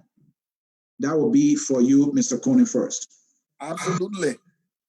Absolutely, freedom of the press. No, always go first, Mr. Coney. Yeah, okay. The last 4 times in it. But I'll let you go. I just don't want to point that out. That's my order. Let's flow. So freedom of the press. Mm-hmm. Freedom of the press is being enjoyed in this government. This is a freedom that the Liberian people has tasted, and I don't see any government, not this government or any government to come, that will take that freedom away from the Liberian people. But we also have to bear in mind the caveat. That freedom, even as per the Constitution, has to be exercised with some level of responsibility. Has to be exercised with responsibility. All of these things you're talking about, Root FM. Root FM was closed by a judicial action. We have to give our system the chance to work. I realize sometimes the whole thing, the president. We're not going to get rid of the imperial presidency if we continue to rely on the president for everything in our country. Root FM was closed by court order. I want to believe there is a judicial review of that case. Let's give the judicial process a chance. I'm happy you talk about the other fellow whose case was adjudicated. These things are moving. Our system is a young system. Even though we're 1847, this is the first time we are practicing real democracy. Mr. Kune, you are ignoring another point. I don't want you to exhibit intellectual dishonesty here. I just said to you, Root FM, there was a ruling from the High Court for the station, and the judge who made that ruling was unemployed the very day. Yeah, but the fact that the judge is unemployed does not invalidate the court order, right? It doesn't. You have the Supreme Court. You have all of these courts. So the fact that a judge is removed doesn't invalidate a valid court order that was issued. Again, what's about the judge ruling in favor of Root FM, and the station is still closed? I'm saying that all court orders are to be enforced. Okay. All court orders are to be enforced. If a judge rule against for a particular party, there are people that go to court that are enforcing their orders. Just the other day, the director of police responded to a court order. Let us not create the impression that our country is somehow this place where the government is all powerful. The director of police in full police uniform appeared before a court. So let us test our system and let us start rushing to judgment and making everything about Liberia the president. That's the point I'm making. In a society where everybody can cause the president man. Everybody calls the president man on radio. They call the president grandma. They call the president children. And you say there is no freedom in our society? Thank you, Mr. Kone. Mr. Jones, I think you agree with Mr. Kone, right? No, I do not agree with Mr. Kone. Then state your disagreement. All right. So the Liberia press of freedom is not based on George Weah. George Weah is not providing any resources or support or grants to anybody who disapproves or who is independent. The Liberia Broadcasting System, the state-run radio, has never run a show or an ad, right, to criticize anything the government has done, and it's funded by the government. So when you say freedom of press, again, that means journalists, that means people like me should be able to appear on ERBC and give my views, whether it's in favor of the government or not. So we don't have freedom of speech. What you have is there are people, because George Weah does not control the internet. So if someone goes on and gives a remark and like focus on that, George Weah can shut it down. But I guarantee you, if we had to apply for a license, I don't think they will look that up very favorably, not because we're against the government, but because we are independent. So when you say freedom of speech, what it means is you promote it, you fund it. Okay, you call intellectual forum, you call journalists together that are for the government and against the government, right? The president goes to what you call the press clubs. I disagree. Okay, hold on. So when you say you're promoting freedom, of speech, those are things that you encourage. Those are things that you fund because the government controls the funding. And if the government does not fund something, it's going to die. So in that case, I would say no. Secondly, the government has closed only stations or mostly stations, right, that has been opposition. Hericasta radio station, even though, I mean, there was a lot of issues surrounding it because I think George Weah helped put him on and at the end of to promote him, and when he didn't promote him, so that's a personal matter. But you can't sit there and tell me that those stations or FM station or TV station, if they were to come out, all right, and criticize the government consistently or be objective, not even criticize the government, you can't tell me that it will stay on. Because I can challenge you right now, put me on any station in Liberia, okay? And I will tell you to shut that station down within a month. Not true. And Mr. Okay, so I give you the challenge. I give you the challenge. I'm giving you the challenge. I'm giving you the challenge tonight. Put me on any Liberian station that the government is funding, and they will shut it down. Alex, thank you for that point. Mr. Kune, hold on. I got a political beta ball for you. It's so bitter. Why? I think it's a political kittle for you to swallow. I'm not sure you can swallow that. No, this government to be in for press freedom, I think it's laughable. And here's why. When the June 7 protests were going on, what did our government do? They shut the internet. The government shut the internet down. And you said, yeah, Mr. Kuni, and telling me that their government is for press freedom, and yes, the other political kittle for you. He was not following the situation at the time. Listen, maybe you will tell us that you are not following the situation at the time. Yes, another political kittle for you. Freedom FM is a pro-government media institution. The guys at Freedom FM will go and insult the vice president, and that radio station continue to run. And so, Mr. Kone, the thing about press freedom that you're talking about, you're preaching here, is far from the reality. Your response? My response is that there is no journalist in jail in Liberia. There is no newspaper that has been closed down in Liberia. Alex Jones here with all his civilized English here, he can appear on radio station in Liberia. I've never been invited. I've never been invited on Julia Talk. Alex, don't interrupt Mr. Kune. The kettle is too bitter for him. Alex Jones here with all his American English here, expressing his point of view. Can you compare Alex Jones talking to the rawness of Yeke Koluba causing the president of Liberia on radio in Liberia? And Alex is saying you're not going to, they will close you down when you appear on radio in Liberia. So I gave you the challenge. You understand? Yeke has been living in peace? Are you insinuating that Yeke has been living in peace? What do you mean Yeke live in peace? The last time here he was okay. He resigned from COP. Mr. Kone. My man, let me follow my better ball. If Yeke Koluba can appear on a radio station in Liberia and that radio station remain functional, that LA June will go close down. LA don't talk that thing there. And what the other thing again? Okay. You talk about the Freedom FM. Freedom FM. Mm-hmm. And there's a contradiction here. You know that I indicated here that freedom of speech need to be exercised with responsibility. And on a serious note, we as Liberians, we should test our system. Let us not leave everything with the president. If anybody feels injured by what a radio station propagate or what a newspaper write, let us test the judicial system that hold people accountable. But to say that because Freedom FM or this station is saying something that somebody dislikes, so the government should move in to take action against that, for me, I disagree with that.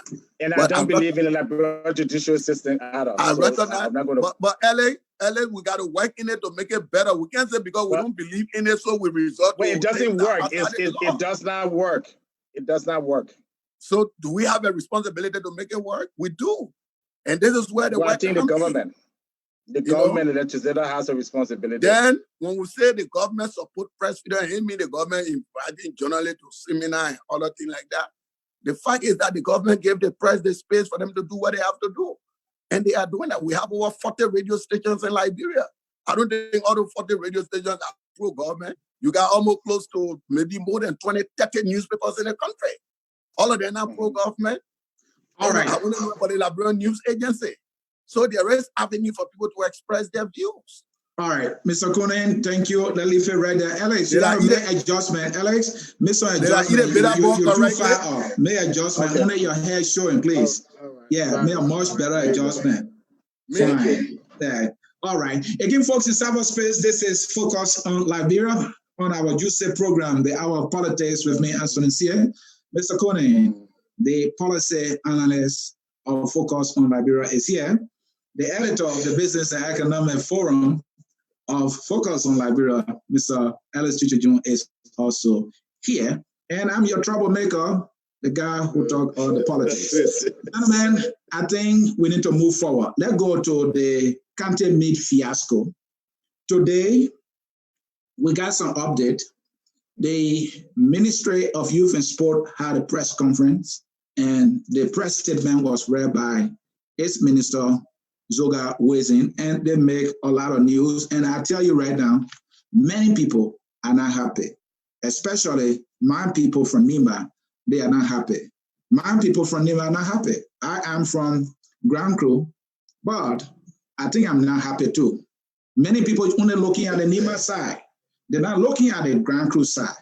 But let me give you the news first. So this press conference was held today, and according to the ministry, they felt that Nimba County, Team Nimba, violated the rules and regulation governing the football authority. So the referee, Team Nimba was fined 1,500 United States dollars. Team Nimba coach is being suspended for 2 consecutive years.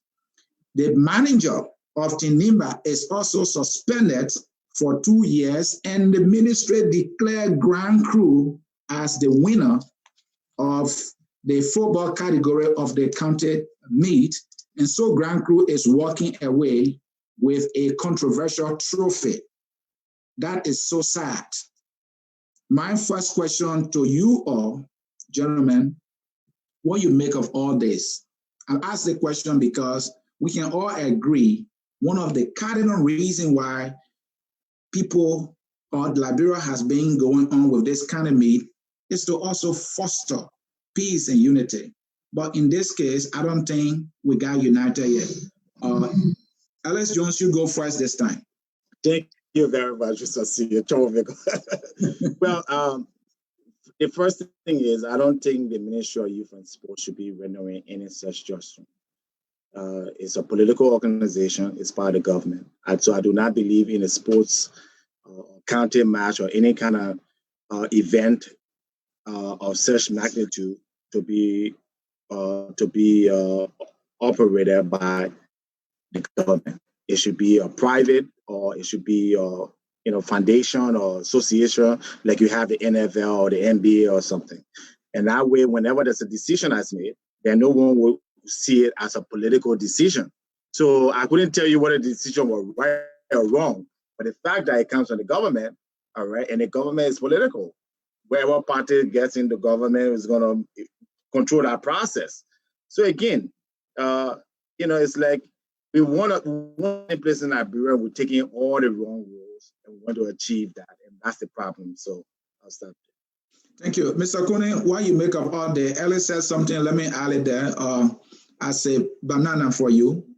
We have the Liberia Football Association, LFA. While LFA can be the institution, supervising and providing all the leadership on this thing, now we have a government agency that is making the decision. It make it look like this is pure politics. This is a political decision. What do you make of all that? Before you let's stop politicizing everything in Liberia. Please, we come here, we learn from one another. Dennis provided a very useful information yesterday regarding the origin of the county meet.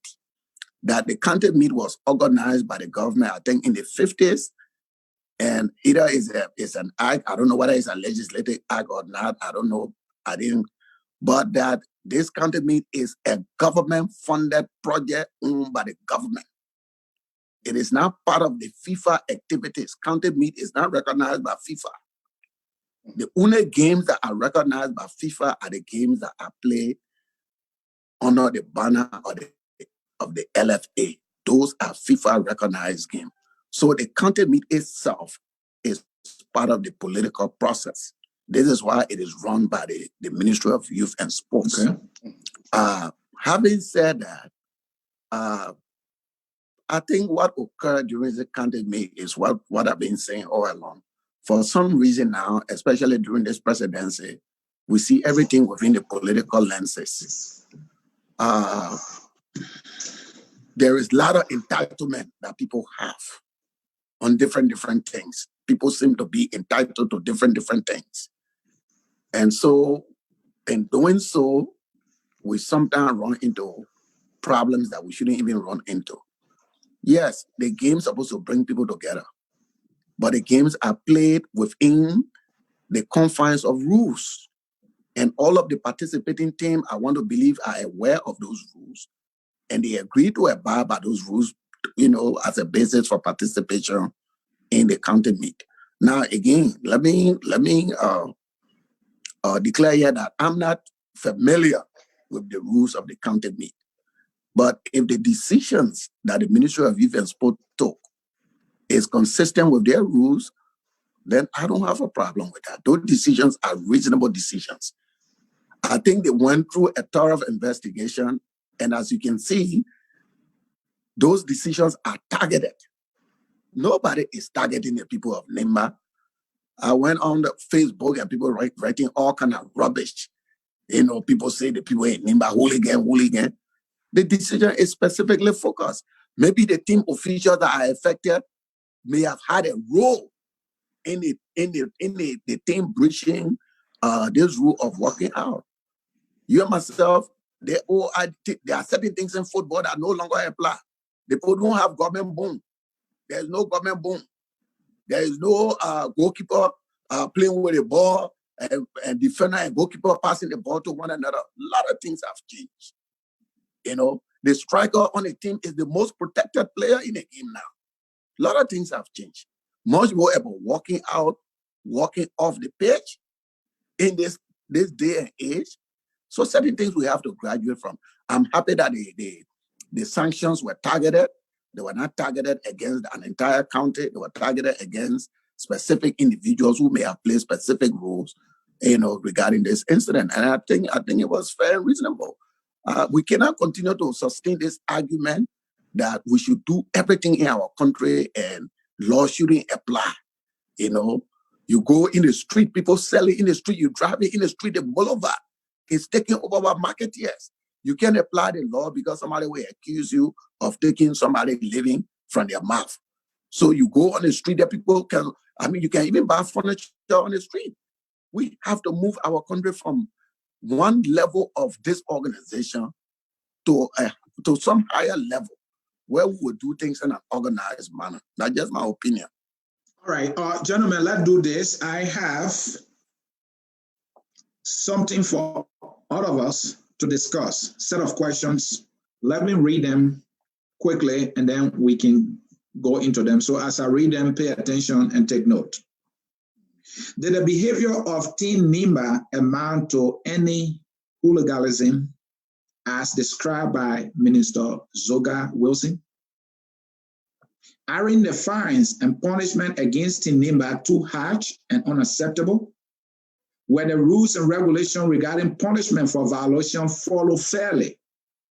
Did Team Nimba violate any rules at all? Why couldn't a replay be scheduled? Will Team Grand Crew feel good and proud of the controversial trophy being awarded? Why Team Grand Crew and Team Nimba officials are yet to speak? Why? Gentlemen, these are the questions, and Tutu Jones, you go first. So the first two, which you said Because I mean, how many questions? 6 questions. There are about 6 questions, but let me remind you. Let go 2-2. All right. Zoga Wilson described the behavior. He described the behavior of the Nimba County team and the officials, or he described them as hooligans. I think that was unacceptable. What's your opinion on that?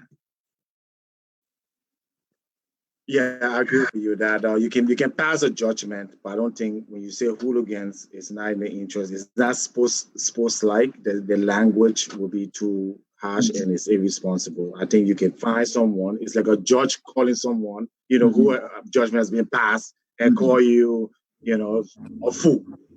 That judge will be disbarred.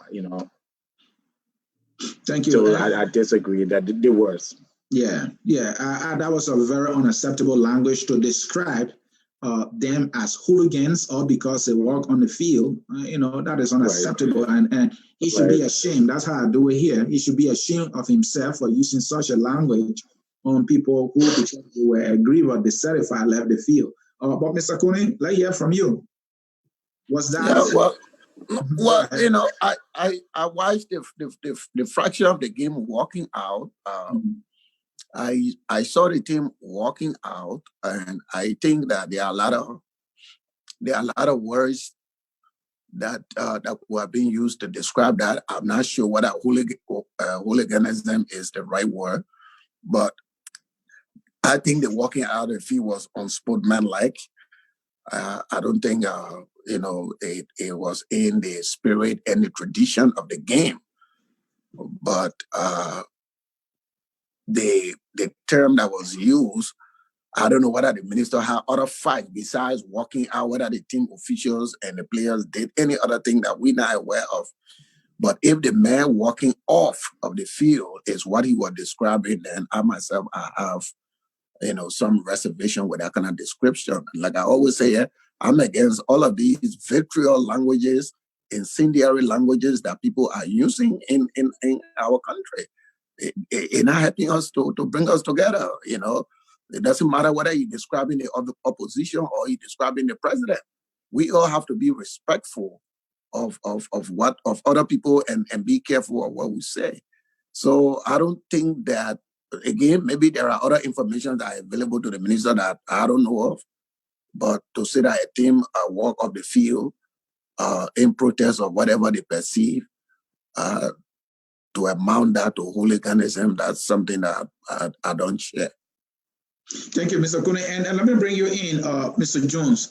Another question I asked earlier was the fact that Team Nimba and Team Grand Crew officials are yet to speak. And all this is just going down. And I'm just sitting here thinking, are they afraid? Are they afraid of the almighty government? Are they afraid of the almighty president? Mr. Kone will not let me say that. Are they afraid of the almighty government? Why can't they speak? They are the sport leaders or officials of their respective counties. And things are falling apart. The Central Canal Hall, according to Chinua Achebe, and they are mute. What do you say to that? Well, first of all, let's put things in context here. From the best of my knowledge, these county meets are something that goes on a few months or a couple of months, and that's it. There's no real organization where you have, and anybody can correct me, whether online or calling, so they don't have a proper management system that says that this person is hired to run this team even after the county meet, right? So you would not expect to have, an organization I just put together, give them a few money for the league to come up.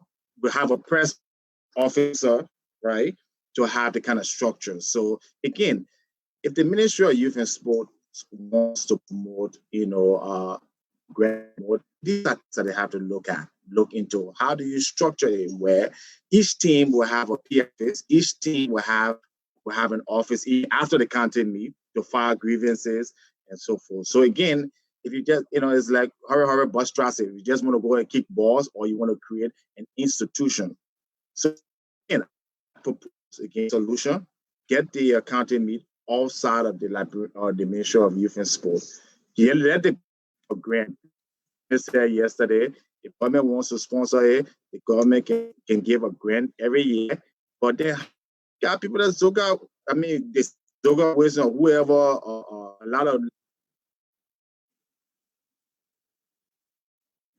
Alex, we are having trouble with you there. Again, folks, in cyberspace, this is focused on Liberia on our program, The Hour of Politics with me, Anthony Steer. And in this final segment, we are discussing the latest from the Kante fiasco.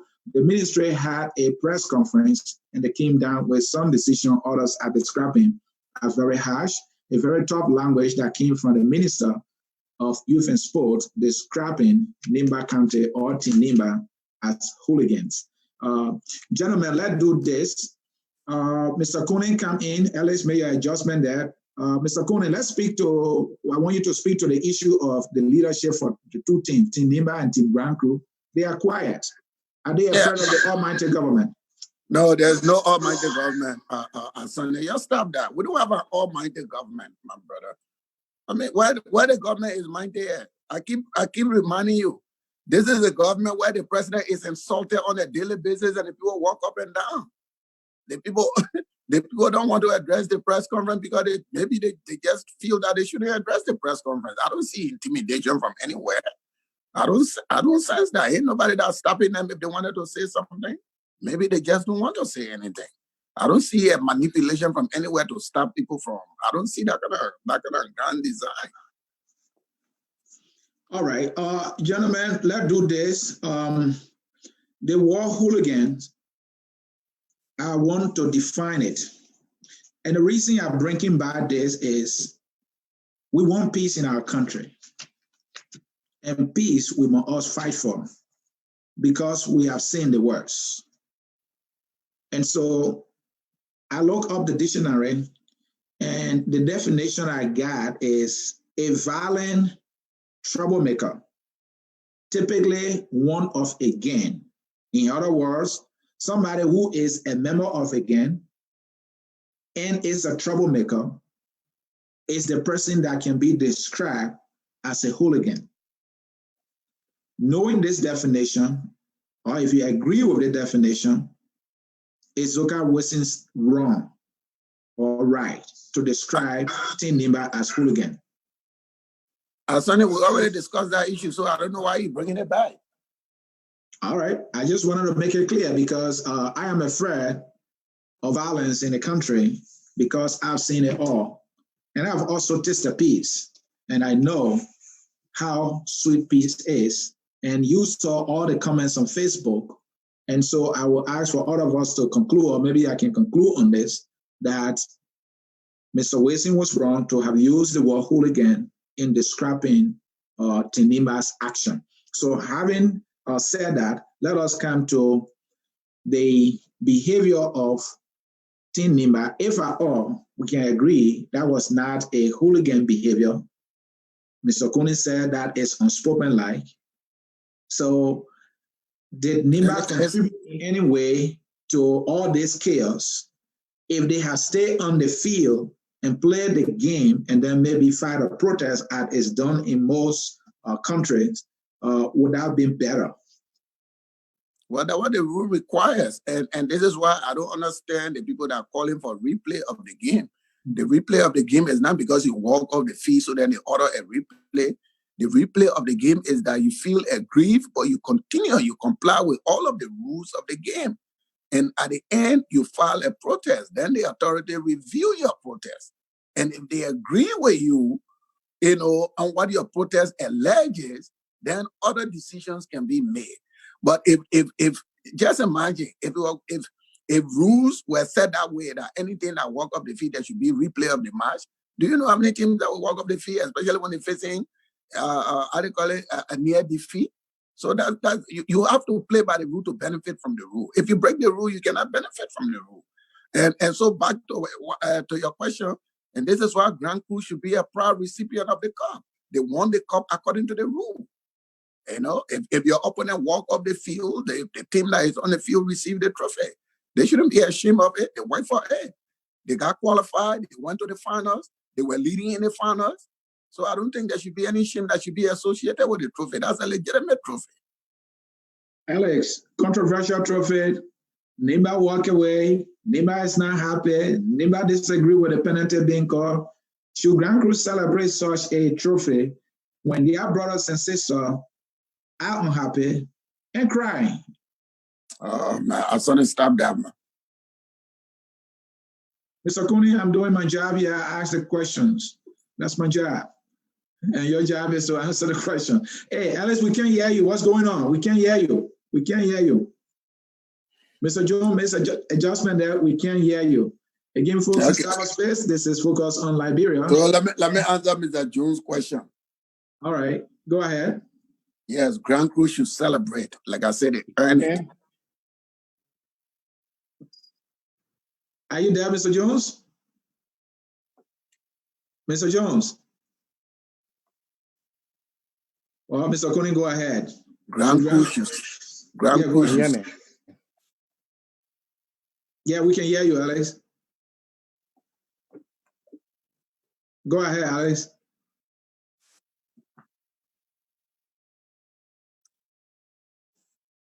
Mr. Jones, don't keep on waiting like this. Can you hear me now? Yeah. Okay. I was saying I agree with Mr. Coney on this one. A resounding yes. If you agree to the rules of the game, then you have to follow up to it. Again, if I was making a decision in Grand Bassa County, where I'm proud of, we would not participate until the league is brought under an independent commissioner that's not part of the government. So that would be our protest, and that's what I would tell my people to do, and maybe that would change it for the better. But Grand Bassa County agreed to those rules before. In law, that's why you have pre-trial. You agree to certain evidence. If you agree to those evidence and you go to the court and you lose the case, you cannot go back because you had an opportunity before the match or the game to say I agree or disagree. And Mr. Conan was right that you can protest after the game. So let us not make this a tribalistic thing. Let us not make this the smart people from Nima County. Again, make recommendations. So if you part of the politics, then make the recommendation so that next year they don't have they are not the supervisors of the game. But that's what intelligence is. That's what education is. You don't keep doing the same thing and then you expect a different result. So congratulations to Grand Crew, fine job, and what a nice victory. Mr. Conan, you were saying that Grand Crew should celebrate trophy well earned. I'm answering, see, I'm from Grand Crew. I'm like, I don't like to be eating my cake and my neighbor is in tears. Your response? If you get a cake legitimately, if you steal your neighbor cake, then you're right. But if you get a cake legitimately, you should eat your cake because you work for it. And I'm saying Grand Crew work for this trophy. Yeah. Grand Crew, they work hard and they should celebrate. And more to that, all these are big advocates of reconciliation.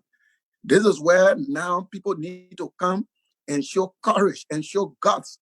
I want to believe that in addition to Nima County paying the fine, the team Nima and the officials of that team need to apologize to the Liberian people for that kind of behavior. This is what you call that's promoting reconciliation.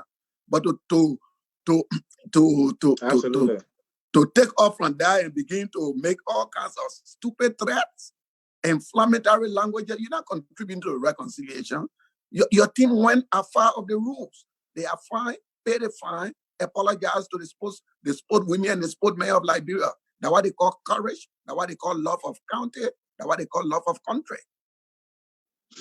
Mr. Kune, another thing I want to bring is let's look at things from the angle of the rules. I made all effort to lay the rules in my hands. I couldn't get them. But I listened to the press conference and Minister Weah read the rules. And as I listened over and over, I can tell you here that the penalties that they lever against Team Nimba, according to the rule talk about $2,000. If any violation of such in the case of Nimba, it should be $2,000, but according to him, they reduce it to $1,500. So he argued that the rule is fair. I mean, the penalty is fair because the penalty is in line with what the rules said. And the rules also call for a suspension of 2 years. And he read the rules and I listened to them. Sorry, I could not lay hands on them, but he read it. He had it in his hand and he even gave it to one of the journalists to read it. And so I'm listening to him say, well, maybe the man is following the rules. But then people are not happy. People are giving names. I mean, if we want our country to be peaceful, we should follow the rules. But what has become our habit and behavior as a people is that when it is not in my favor, I don't want to accept the rules at all. Juju Jones, you go first. Yeah, I mean, I totally agree. And again, the rules should have been published. So it's wrong on the part to read it. Mm-hmm. They should have a website. You can build a website for very minimal cost, and they should have all the rules there from the beginning, so that if this ever arises, you can have evidence. So again, we do things wrong in Liberia, and then we expect good result. The rules should be published on a website. If the Ministry of Youth and Sport can spend millions of dollars to have a county meet, they can spend $500 to build a website for all the rules so the whole world can see it. Now, how hard is that to do, my people? How much more would it take? We don't need UN to can't do that for us. Go, Dennis, I think you would do it for free for you guys. All right. Maybe I can also reach to my IT guys so that people can know what the rules are and what the penalties are. Mr. Kone. Yeah, listen, yeah, the rule should be published, yeah, but I want to believe that, this is a soccer tournament. All of the officials and the players and everybody that was connected to the tournament, I want to believe that they are aware of the rules. They know the rules. It's like teams going to World Cup. Yeah, if FIFA publish the rule of the game, that's fine. But the fact that, FIFA don't have the rule published, the countries that are going to the World Cup, they are familiar with the rules. And this is where I think, you see, I understand the point you're making that, sometimes we got to stick to the rules. Even though without me not getting not being aware of the information you're talking about, I want to believe that the penalties imposed by the minister were measured, just to reflect the same reconciliation. Because based on what we see in other tournaments, you walk off the field, your team is suspended, the entire team is suspended. So the fact that Nima Kante was not suspended, I mean, I thought that it was, in the context of, maintaining the spirit of reconciliation, even the fine. And this is what we need to embrace. And this is what I was saying. It takes somebody with courage to go and pay the fine, apologize to the people so that we can put this chapter behind us. But for bigots and troublers now to inflame it as an attack on the people of Nima, this is the kind of nonsense that takes place in our country. Everything happening is politics, it's politics, it's politics. And the politics not taking us nowhere. It further dividing us. And then by the time we get divided, they say, oh, that job we are dividing us. Politics, politics, politics everywhere, everything in Liberia. And that's why we have this program, The Hour of Politics, on this network, focus on Liberia. Again, folks, in cyberspace, we've exhausted our 2 focus points for today's program on The Hour of Politics. Mr. Ellis Chuchu Jones, this is how we are coming to the conclusion of our broadcast for today. Folks in cyberspace, we want to say thank you that you have joined us and you've been with us for about 2 hours now. Sorry, we have a new system we are using and we are trying to find a way to get the phones line working. And we are also trying to find a way to read your comments. Management is working around the clock. And once we get those things under control, we will be able to take your phone calls and also read your comments. Because when we sit here and you follow us, you write your comments, we want to read them. And we also want to hear from you because many of you call us very salient points that add value to what we do here. And so we want to say thank you for joining us. Again, we will make that improvement and then your comments and even your calls will all be considered.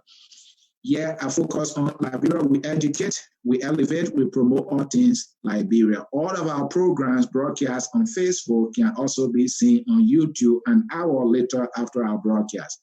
We will now ask you to go to YouTube and subscribe to our YouTube channel. Gentlemen, we have exhausted what we came here for. You guys did it. I tried my best. We have to close, and let's start with you, Mr. Conan, our Chief Policy Analyst here at Focus on Liberia. Your closing comments, close on the opposition response and the counter meet. Well, Asani, again, thank you for having us here tonight. I want to recognize the fact that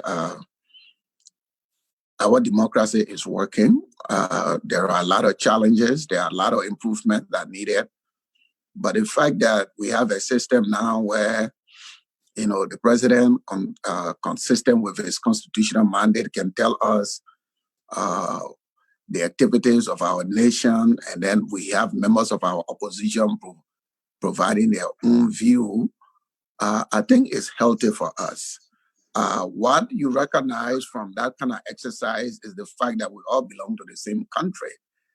We may have different ideas, but we belong to the same country. And this kind of exercise creates the opportunity for us to evaluate what both our leaders are doing and what is the thinking of the opposition, so that as informed electorates, we can be able to make a better decision.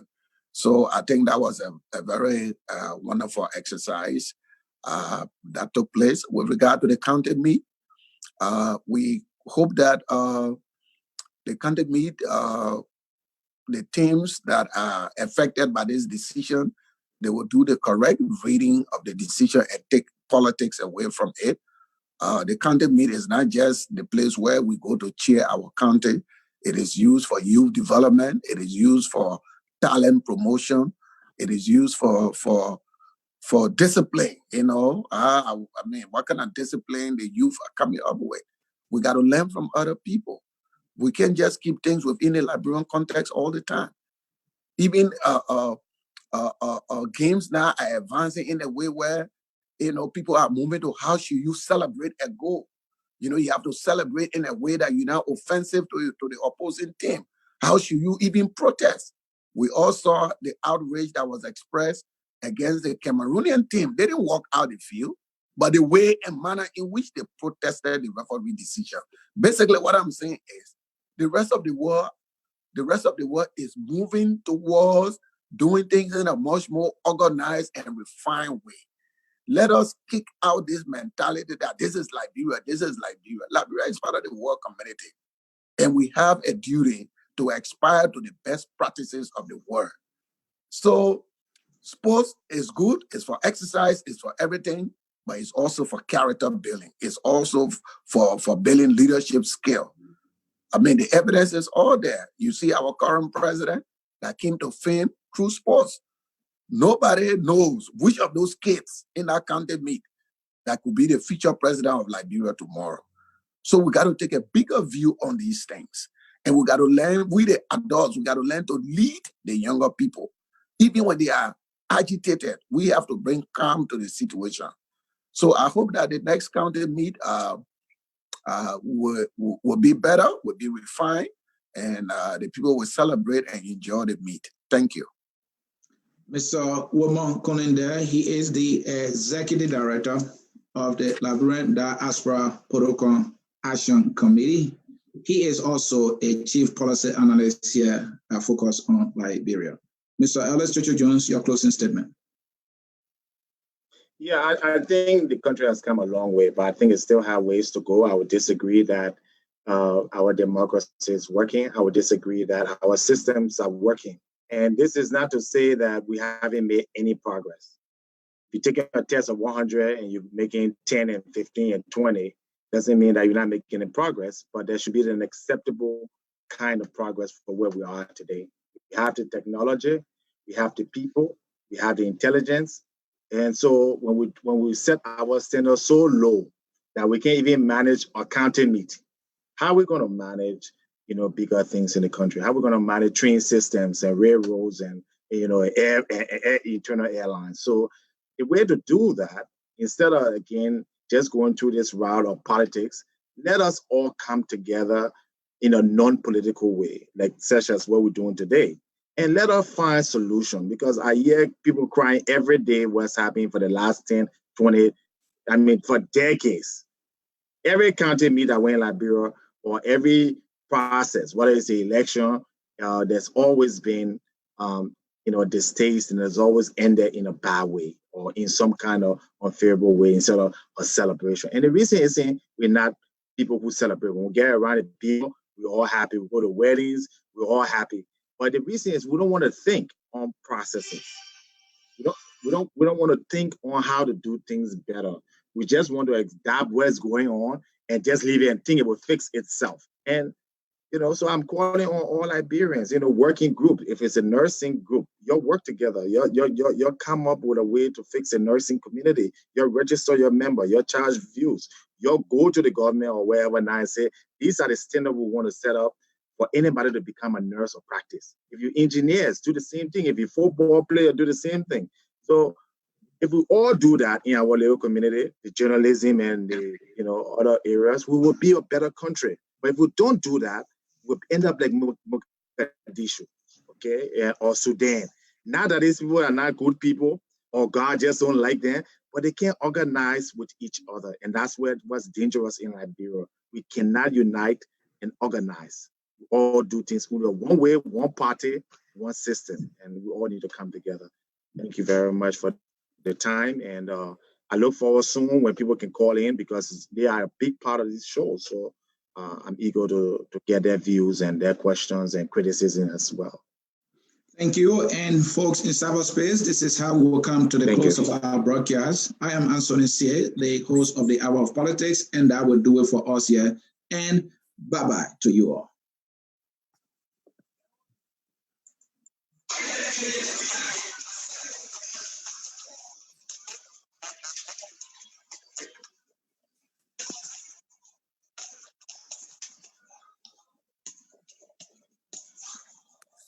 I'm going traditional here.